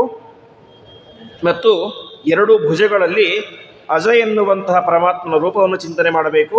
ಮತ್ತು ಎರಡು ಕೈಗಳಲ್ಲಿ ಶಾರ್ಂಗಪಾಣಿಯನ್ನು ಚಿಂತನೆ ಮಾಡಬೇಕು ಎಂಬುದಾಗಿ ಹೇಳ್ತಾ ಇದ್ದಾರೆ ಮಹಾರುದ್ರ ದೇವರು. ಶಾರ್ಂಗಪಾಣಿ ಅಂತಂದರೆ ಕೈಯಲ್ಲಿ ಶಾರ್ಂಗ ಎಂಬಂತಹ ಧನುಸ್ಸನ್ನು ಹಿಡಿದಂತಹ ವಿಶಿಷ್ಟವಾದಂತಹ ಪರಮಾತ್ಮನ ರೂಪ. ದುಷ್ಟರನ್ನು ಸಂಹಾರ ಮಾಡಲಿಕ್ಕೋಸ್ಕರ ಪರಮಾತ್ಮ ಶಾರ್ಂಗಪಾಣಿಯಾಗಿ ಶಾರ್ಗ ಎಂಬಂಥ ಬಿಲ್ಲನ್ನು ಧರಿಸಿ ಎಲ್ಲ ದುಷ್ಟರನ್ನು ಕೂಡ ಸಂಹಾರ ಮಾಡ್ತಾನೆ. ಅಂತಹ ಕೈಯಲ್ಲಿ ಬಿಲ್ಲನ್ನು ಧರಿಸಿರುವಂತಹ ಪರಮಾತ್ಮನ ರೂಪವನ್ನು ನಮ್ಮ ಕೈಗಳಲ್ಲಿ ಚಿಂತನೆ ಮಾಡಬೇಕು. ಇದರಿಂದ ಏನಾಗುತ್ತೆ, ನಮ್ಮ ಕೈಯಲ್ಲೂ ಕೂಡ ವಿಶಿಷ್ಟವಾದಂತಹ ಪರಮಾತ್ಮನ ಸನ್ನಿಧಾನ ಬರುತ್ತೆ ಅಂತ ಹೇಳ್ತಾ ಇದ್ದಾರೆ. ಆಮೇಲೆ ಸಂಕರ್ಷಣಂ ಕರಾಂಗುಷ್ಠೇ ಅಂತ, ನಮ್ಮ ಕೈಗಳ ಹೆಬ್ಬೆರಳು, ಅಂಗುಷ್ಠ ಅಂತಂದರೆ ಹೆಬ್ಬೆರಳು ಅಂತ ಅರ್ಥ.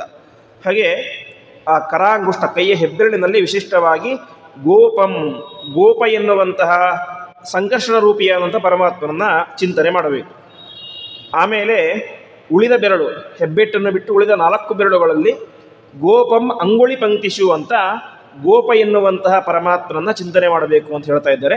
ಗೋಪ ಅಂತಂದರೆ ಗೋಪಾಲ, ಗೋವುಗಳನ್ನು ರಕ್ಷಣೆ ಮಾಡುವಂಥವನು ಅಂತ ಒಂದು ಅರ್ಥ. ಇನ್ನೊಂದು ಪ್ರಧಾನವಾದಂತಹ ಅರ್ಥ ಗೋ ಅಂತಂದರೆ ವೇದಗಳು. ಹಯಗ್ರೀವ ರೂಪದಿಂದ ವಿಶಿಷ್ಟವಾಗಿ ವೇದಗಳನ್ನು ರಕ್ಷಣೆ ಮಾಡಿದಂಥವನು ಪರಮಾತ್ಮ. ಅಂತಹ ಪರಮಾತ್ಮನನ್ನು ನಮ್ಮ ಕೈಗಳಲ್ಲಿ ಬೆರಳುಗಳಲ್ಲಿ ಚಿಂತನೆ ಮಾಡಬೇಕು. ಆಮೇಲೆ ವಕ್ಷಸಿ ಅಧೋಕ್ಷಜಂ ನೆಸ್ಯ, ನಮ್ಮ ವಕ್ಷಸ್ಥಳದಲ್ಲಿ ಎದೆಯಲ್ಲಿ ವಿಶಿಷ್ಟವಾಗಿ ಅಧೋಕ್ಷಜ ರೂಪಿಯಾದಂತಹ ಪರಮಾತ್ಮನ ಚಿಂತನೆಯನ್ನು ಮಾಡಬೇಕು, ನ್ಯಾಸವನ್ನು ಮಾಡಬೇಕು.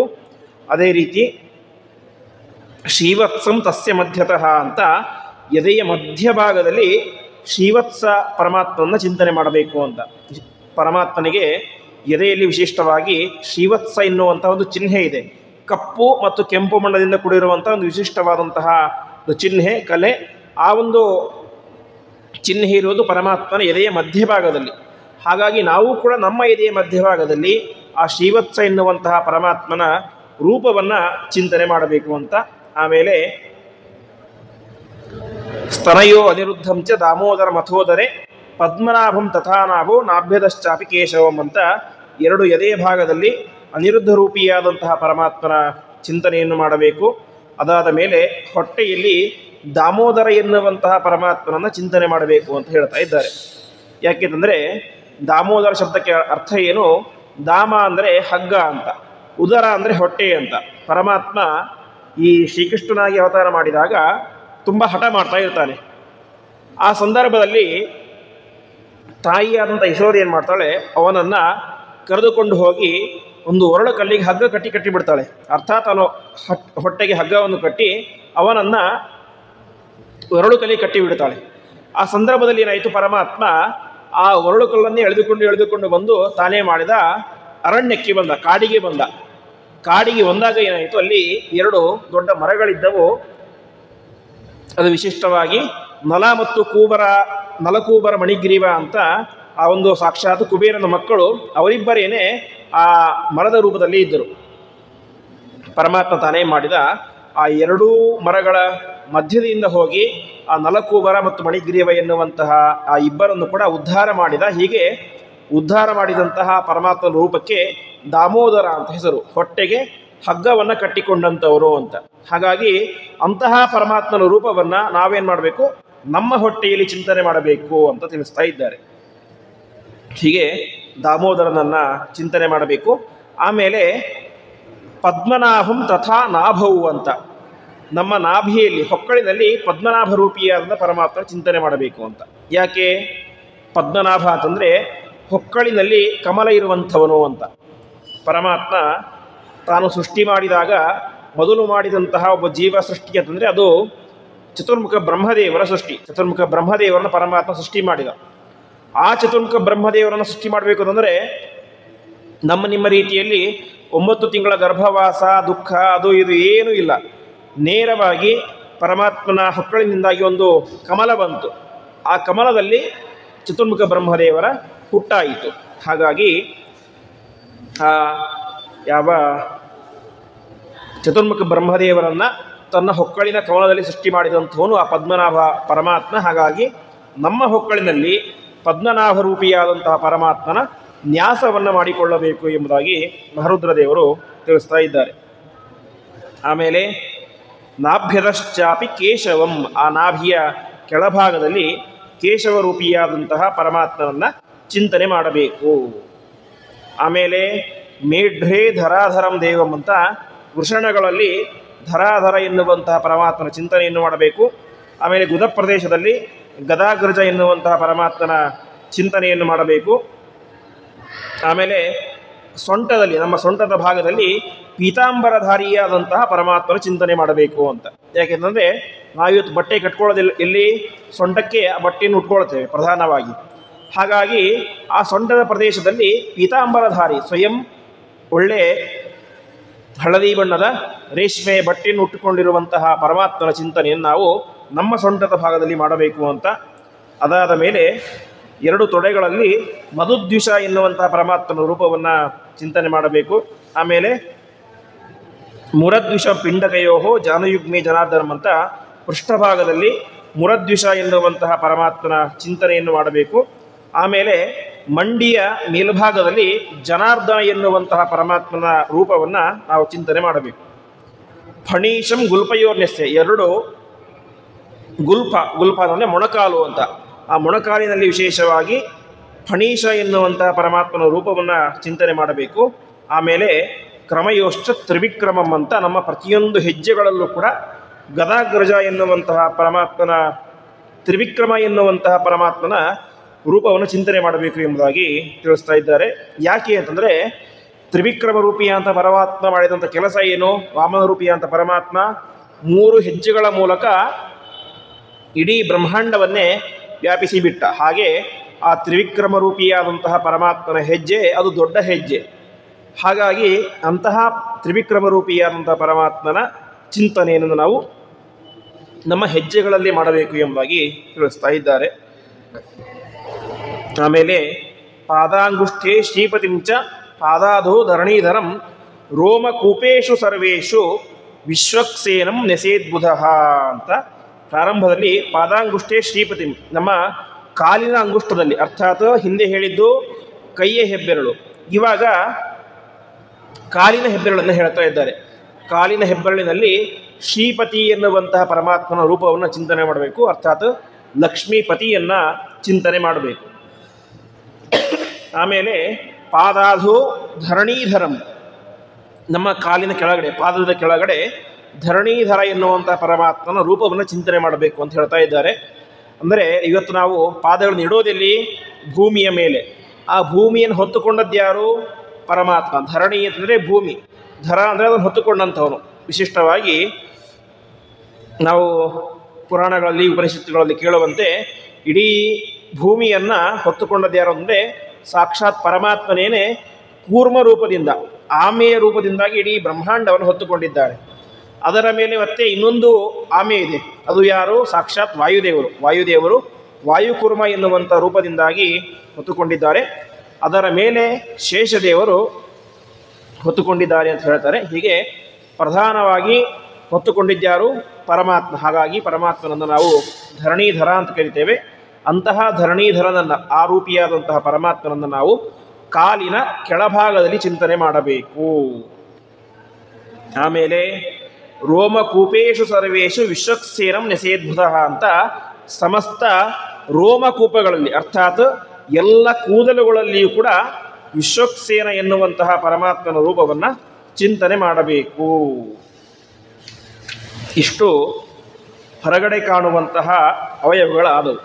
ಮುಂದೆ ಮತ್ಸ್ಯಂ ಮಾಂಸೇತು ವಿನ್ಯಸ್ಯ ಅಂತ, ಒಬ್ಬ ಮನುಷ್ಯ ಅಥವಾ ಪ್ರಾಣಿ ಅಂತಂದರೆ ಮಾಂಸ ಇರಲೇಬೇಕು, ಒಳಗಡೆ ಮಾಂಸ ಇದ್ದರೆ ನಾವಿರ್ಲಿಕ್ಕೆ ಸಾಧ್ಯ. ಹಾಗಾಗಿ ನಮ್ಮ ಒಳಗಡೆ ಇರುವಂತಹ ಮಾಂಸದಲ್ಲಿ ವಿಶೇಷವಾಗಿ ಮತ್ಸ್ಯರೂಪಿಯಾದಂತಹ ಪರಮಾತ್ಮನ ಚಿಂತನೆಯನ್ನು ಮಾಡಬೇಕು. ಆಮೇಲೆ ಕೂರ್ಮಂ ಮೇಧಸಿ ವಿನ್ಯಸೆ, ಮೇಧಸ್ಸಿನಲ್ಲಿ ಕೂರ್ಮರೂಪಿಯಾದಂತಹ ಪರಮಾತ್ಮನ ನ್ಯಾಸವನ್ನು ಮಾಡಿಕೊಳ್ಳಬೇಕು.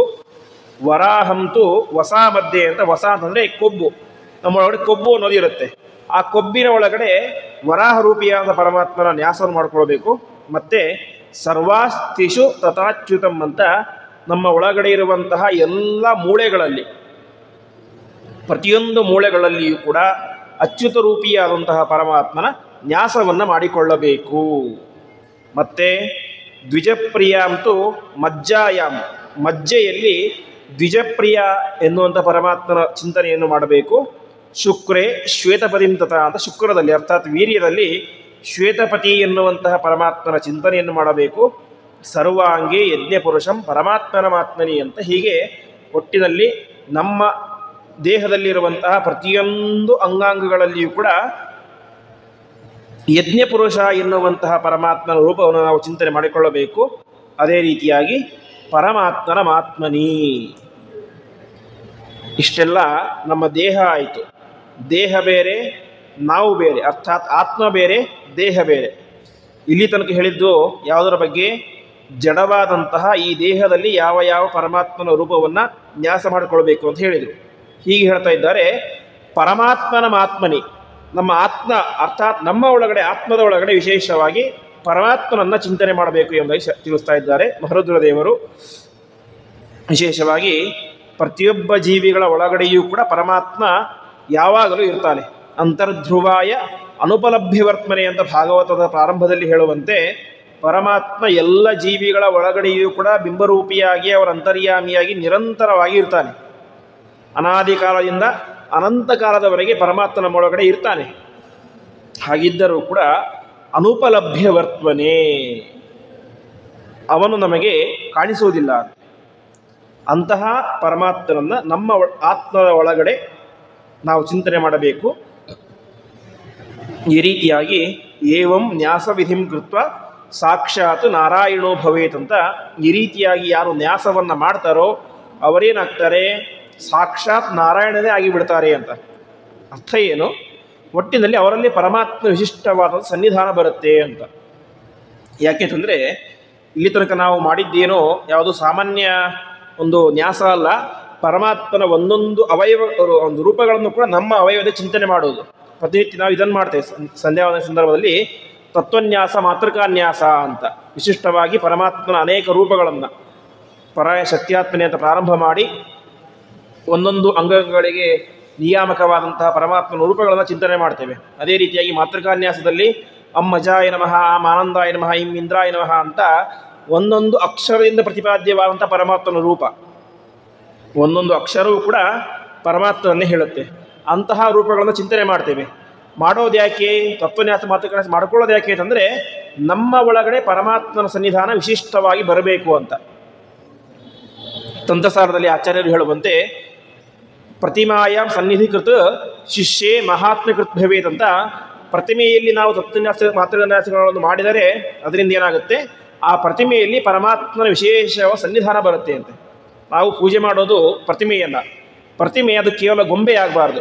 ಗೊಂಬೆ ಯಾವಾಗ ಆಗುತ್ತೆ, ಅದಕ್ಕೆ ಆವಾಹನೆ ಏನು ಮಾಡದೇ ಹೋಗಿ ಸುಮ್ಮನೆ ಆಗಿ ಅಭಿಷೇಕ ಮಾಡ್ತಾ ಇದ್ದರೆ ಪ್ರತಿಮೆ ಏನಾಗುತ್ತೆ, ಕೇವಲ ಗೊಂಬೆ ಆಗುತ್ತೆ. ಅದು ಪರಮಾತ್ಮ ದೇವರಾಗೋದು ಅರ್ಥ ದೇವರ ಸನ್ನಿಧಾನ ಬರೋದು ಯಾವಾಗಂದರೆ ಪ್ರತಿನಿತ್ಯ ತತ್ವನ್ಯಾಸ ಮಾತೃಕಾನ್ಯಾಸ ಆವಾಹನೆ ಎಲ್ಲವನ್ನು ಕೂಡ ಮಾಡಿದಾಗ ಆ ಪ್ರತಿಮೆಯಲ್ಲಿ ದೇವರ ಸನ್ನಿಧಾನ ಬರುತ್ತೆ.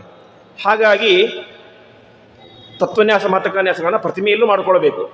ಪ್ರತಿಮೆಯಲ್ಲಿ ಮಾಡಬೇಕಾದ್ರೆ ಮೊದಲು ನಮಗೇನಿರಬೇಕು, ತತ್ವನ್ಯಾಸ ಮಾತೃಕಾನ್ಯಾಸಗಳ ಸಿದ್ಧಿ ನಮಗಿರಬೇಕು. ನಮ್ಮಲ್ಲಿ ಪರಮಾತ್ಮನ ಸನ್ನಿಧಾನ ಇರಬೇಕು.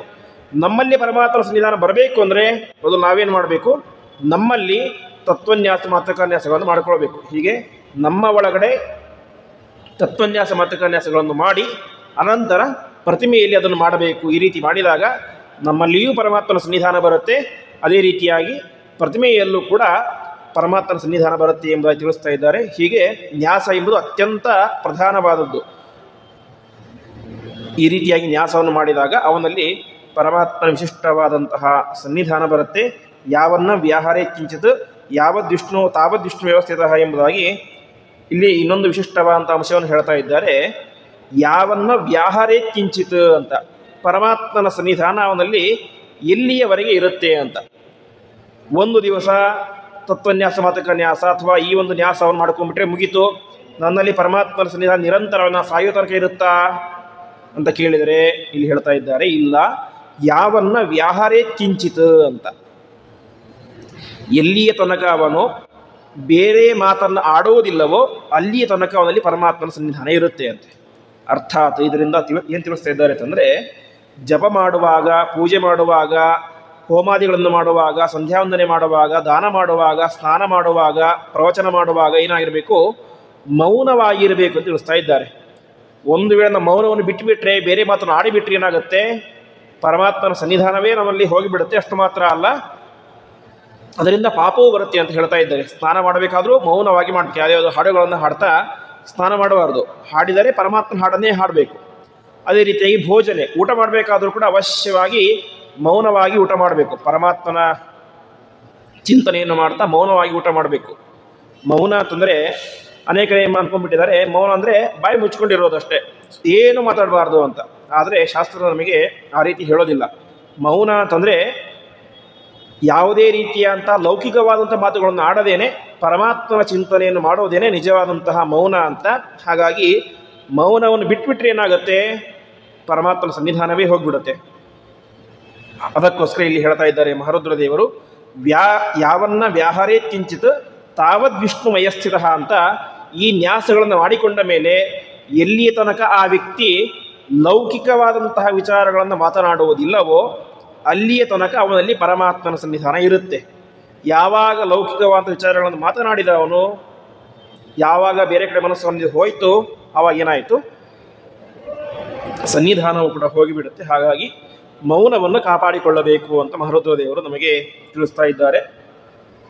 ಇಷ್ಟಾದ ಮೇಲೆ ಗೃಹೀತ್ವಾತ್ ಸಮೂಲಾಗ್ರಾಹ ಕುಶಾಹ ಶುದ್ಧಾಹ ಸಮಾಹಿತಃ ಮಾರ್ಜಯೇತ್ ಪರಗಾತ್ ಸರ್ವಗಾತ್ರಾಣಿ ಕುಶಾಗ್ರೈರಿಹ ಶಾಂತಿಕೃತ ಅಂತ.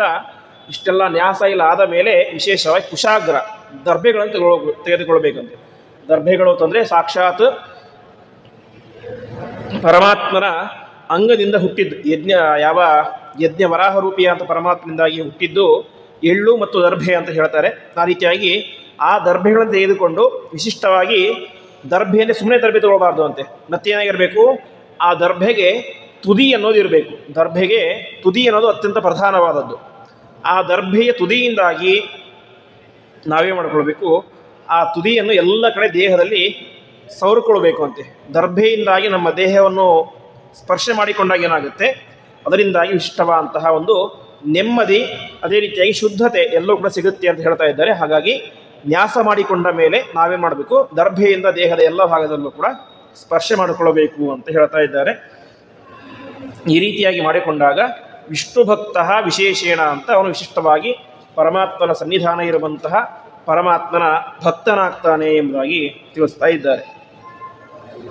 ಇಷ್ಟೆಲ್ಲವೂ ಕೂಡ ಒಂದು ರೀತಿಯಾಗಿ ಶುದ್ಧಿಯ ಪ್ರೊಸೆಸ್ ಇದ್ದಂತೆ. ಈಗ ನಾವು ಈ ತನಕ ಜಪ ಇನ್ನೂ ಪ್ರಾರಂಭನೇ ಆಗಿಲ್ಲ, ಸ್ತೋತ್ರ ಪ್ರಾರಂಭ ಆಗೋದು ಇನ್ನು ಮೇಲೆ, ಅಪಮಾರ್ಜನ ಸ್ತೋತ್ರ ಪ್ರಾರಂಭ ಆಗೋದು ಇನ್ನು ಮೇಲೆ, ಇಲ್ಲಿ ತನಕ ಮಾಡಿಕೊಂಡದ್ದು ನ್ಯಾಸ.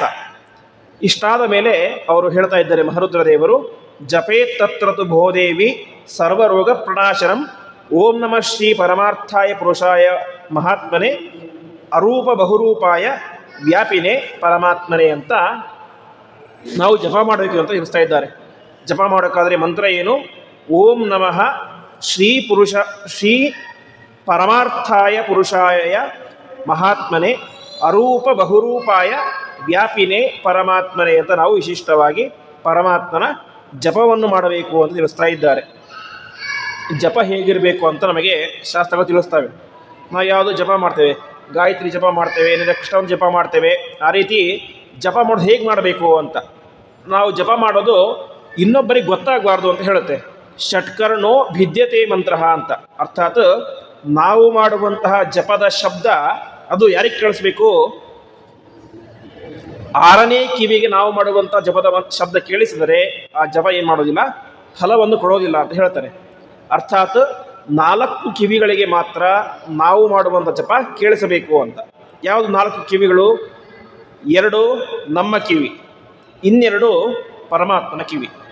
ಇಷ್ಟಕ್ಕೆ ಮಾತ್ರ ನಾವು ಮಾಡುವಂಥ ಜಪ ಕೇಳಿಸಬೇಕು. ಅದನ್ನು ಬಿಟ್ಟು ಅಕ್ಕಪಕ್ಕದಲ್ಲಿರುವಂಥ ವ್ಯಕ್ತಿಗಳಿಗೂ ನಾವು ಮಾಡುವಂಥ ಜಪ ಕಿವಿಗೆ ಕೇಳಿಸಿದರೆ ಅದು ಫಲವನ್ನು ಕೊಡೋದಿಲ್ಲ. ಹಾಗಾಗಿ ಜಪವನ್ನು ಯಾವ ರೀತಿ ಮಾಡಬೇಕು ಅಂತ ಶಾಸ್ತ್ರ ವಿಧಾನ ಮಾಡಿದ್ದೇನೋ ಆ ರೀತಿಯಾಗಿ ಜಪವನ್ನು ಮಾಡಬೇಕು. ಅಷ್ಟಾದ ಮೇಲೆ ಅದೇ ರೀತಿಯಾಗಿ ಈ ಸಂದರ್ಭದಲ್ಲಿ ವಾರಾಹಂ ನಾರಸಿಂಹಂ ಚ ವಾಮನಂ ಚ ಸುಖಪ್ರದಂ ಎಂಬುದಾಗಿ ವರಾಹ ಮಂತ್ರನ ಜಪವನ್ನು ಮಾಡಬಹುದು, ಅಥವಾ ನರಸಿಂಹ ಮಂತ್ರ ಜಪ ಮಾಡಬಹುದು, ಅಥವಾ ವಾಮನ ಮಂತ್ರನ ಜಪ ಮಾಡಬಹುದು. ಈ ರೀತಿಯಾಗಿ ಎಲ್ಲ ಮಂತ್ರಗಳನ್ನು ಕೂಡ ಜಪ ಮಾಡಬೇಕು. ಈ ರೀತಿಯ ಜಪಗಳನ್ನು ಮಾಡಿ ಆ ಪರಮಾತ್ಮನ ವಿಶಿಷ್ಟವಾದಂತಹ ಚಿಂತನೆಯನ್ನು ಮಾಡಬೇಕು ಎಂಬುದಾಗಿ ತಿಳಿಸ್ತಾ ಇದ್ದಾರೆ. ಇಷ್ಟೆಲ್ಲ ಆದ ಮೇಲೆ ಈಗ ಸ್ತೋತ್ರ ಪ್ರಾರಂಭ. ನ್ಯಾಸ ಮತ್ತು ಅದರ ಮಹತ್ವ ಮತ್ತು ಅದರ ಋಷಿ ಛಂದಸ್ಸು ದೇವತೆ. ಯಾಕೆಂದರೆ ಉಪನಿಷತ್ ಹೇಳುವಂತೆ ಯೋವಾ ಹವೈ ಅವಿದಿತ ಋಷಿ ಛಂದೋ ದೇವತಾದಿಭಿರ್ ಯಜತಿ ಯಾಜಯತಿ ಅಂತ ಒಂದು ಮಂತ್ರದ ಋಷಿ ಮತ್ತು ಛಂದಸ್ಸು ಮತ್ತು ದೇವತೆಗಳನ್ನು ತಿಳಿದುಕೊಳ್ಳದೆ ನಾವು ಆ ಮಂತ್ರವನ್ನು ಹೇಳಿದರೆ ಅದರಿಂದ ಏನಾಗೋದಿಲ್ಲ, ನಮಗೆ ಆ ಫಲ ಸಿಗೋದಿಲ್ಲ ಅಂತ ಹೇಳ್ತಾ ಇದ್ದಾರೆ. ಹಾಗಾಗಿ ವಿಶಿಷ್ಟವಾಗಿ ಈ ಅಪಮಾರ್ಜನ ಸ್ತೋತ್ರಕ್ಕೆ ಋಷಿಗಳು ಯಾರು ಅಂತಂದರೆ ಯಾವ ಪುಲಸ್ತ್ಯ ಎನ್ನುವಂತಹ ಋಷಿಗಳು, ಪುಲಸ್ತ್ಯ ಋಷಿಗಳು ಈ ಒಂದು ಇದಕ್ಕೆ ಋಷಿಗಳು. ಅದೇ ರೀತಿ ಛಂದಸ್ಸು ಯಾವುದು? ಅನುಷ್ಠುಪ್ ಎಂಬಂತಹ ಛಂದಸ್ಸು. ದೇವತೆ ಯಾರು? ನರಸಿಂಹರೂಪಿಯಾದಂತಹ ಪರಮಾತ್ಮ. ಈ ರೀತಿಯಾಗಿ ಅಸ್ಯ ಶ್ರೀ ಅಪಮಾರ್ಜನ ಸ್ತೋತ್ರ ಮಹಾಮಂತ್ರಸ್ಯ ಪುಲಸ್ತ್ಯ ಋಷಿ ಎಂಬುದಾಗಿ ತಲೆ ಮುಟ್ಕೊಳ್ಬೇಕು. ತಲೆ ಯಾಕೆ ಮುಟ್ಕೊಳ್ಬೇಕು ಅಂತಂದರೆ ಆ ಮಂತ್ರವನ್ನು ಕಂಡುಕೊಂಡಂತಹ ಋಷಿಗಳು ನಮ್ಮ ತಲೆಯಲ್ಲಿ ಇದ್ದುಕೊಂಡು ಆ ಮಂತ್ರವನ್ನು ನಮಗೆ ಚೆನ್ನಾಗಿ ಉಚ್ಚಾರಣೆ ಮಾಡುವಂತೆ ಪ್ರೇರಣೆ ಮಾಡಲಿ ಅಂತ ಋಷಿಗಳನ್ನು ತಲೆ ಮುಟ್ಕೊಂಡು ಹೇಳೋದು. ಅದಾದ ಮೇಲೆ ಅನುಷ್ಠುಪ್ ಛಂದ ಆದ ತುಟಿಯ ಮೇಲ್ಭಾಗವನ್ನು ಮುಟ್ಕೊಂಡು ಹೇಳಬೇಕು. ಅಲ್ಲಿ ಯಾಕೆ ಮುಟ್ಟಬೇಕು ಅಂತಂದರೆ ಒಂದೊಂದು ಛಂದಸ್ಸಿಗೂ ಕೂಡ ಒಬ್ಬೊಬ್ಬ ಅಭಿಮಾನಿ ದೇವತೆಗಳು ಅಂತ ಇರ್ತಾರೆ.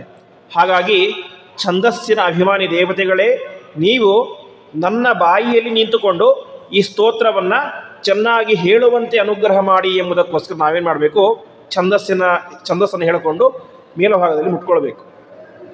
ಅದಾದ ಮೇಲೆ ಆ ಸ್ತೋತ್ರ ಯಾರನ್ನು ಹೇಳ್ತಾ ಇದೆಯೋ ಅಂತಹ ಪ್ರತಿಪಾದ್ಯ ದೇವತೆಯನ್ನು ಹೇಳಿಕೊಂಡು ಎದೆಯನ್ನು ಮುಟ್ಕೊಳ್ಬೇಕು ಅಂತೆ.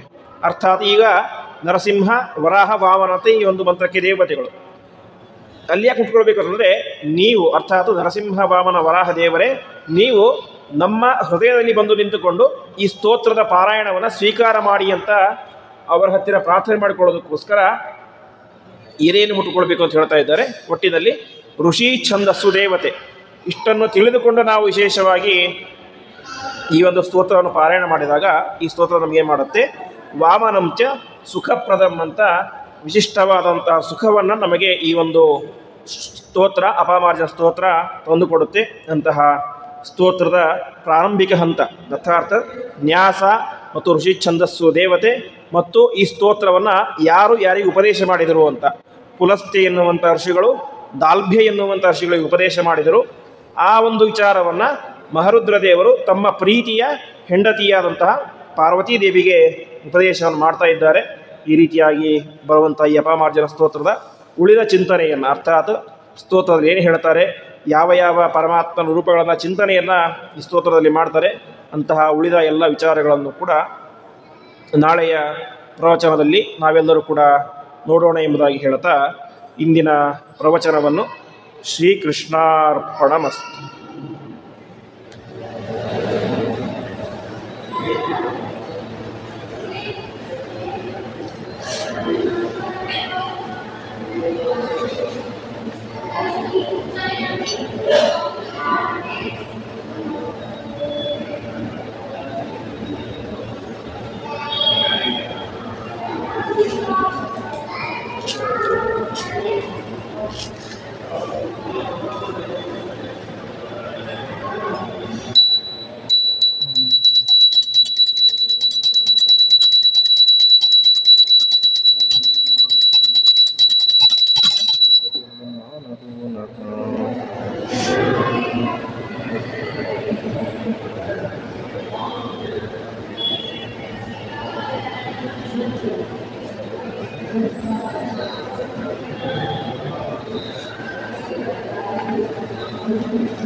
ಇದು ಪದ್ಮಪುರಾಣ ಸ್ವಲ್ಪ ಚೇಂಜ್ ಇದೆ. ಹೌದೌದು ದಿನ ಕೇಳಿಲ್ಲ ಹೌದಾ? ಹಾಂ, ಅದು ನೀವು ನ್ಯಾಸ ಹೇಳಿದ್ರೆ ಅದು ಸ್ಟಾರ್ಟಿಂಗ್ ನ್ಯಾಸ ಸ್ವಲ್ಪ ಚೇಂಜ್ ಇದೆ. ಚೇಂಜ್ ಇದೆ.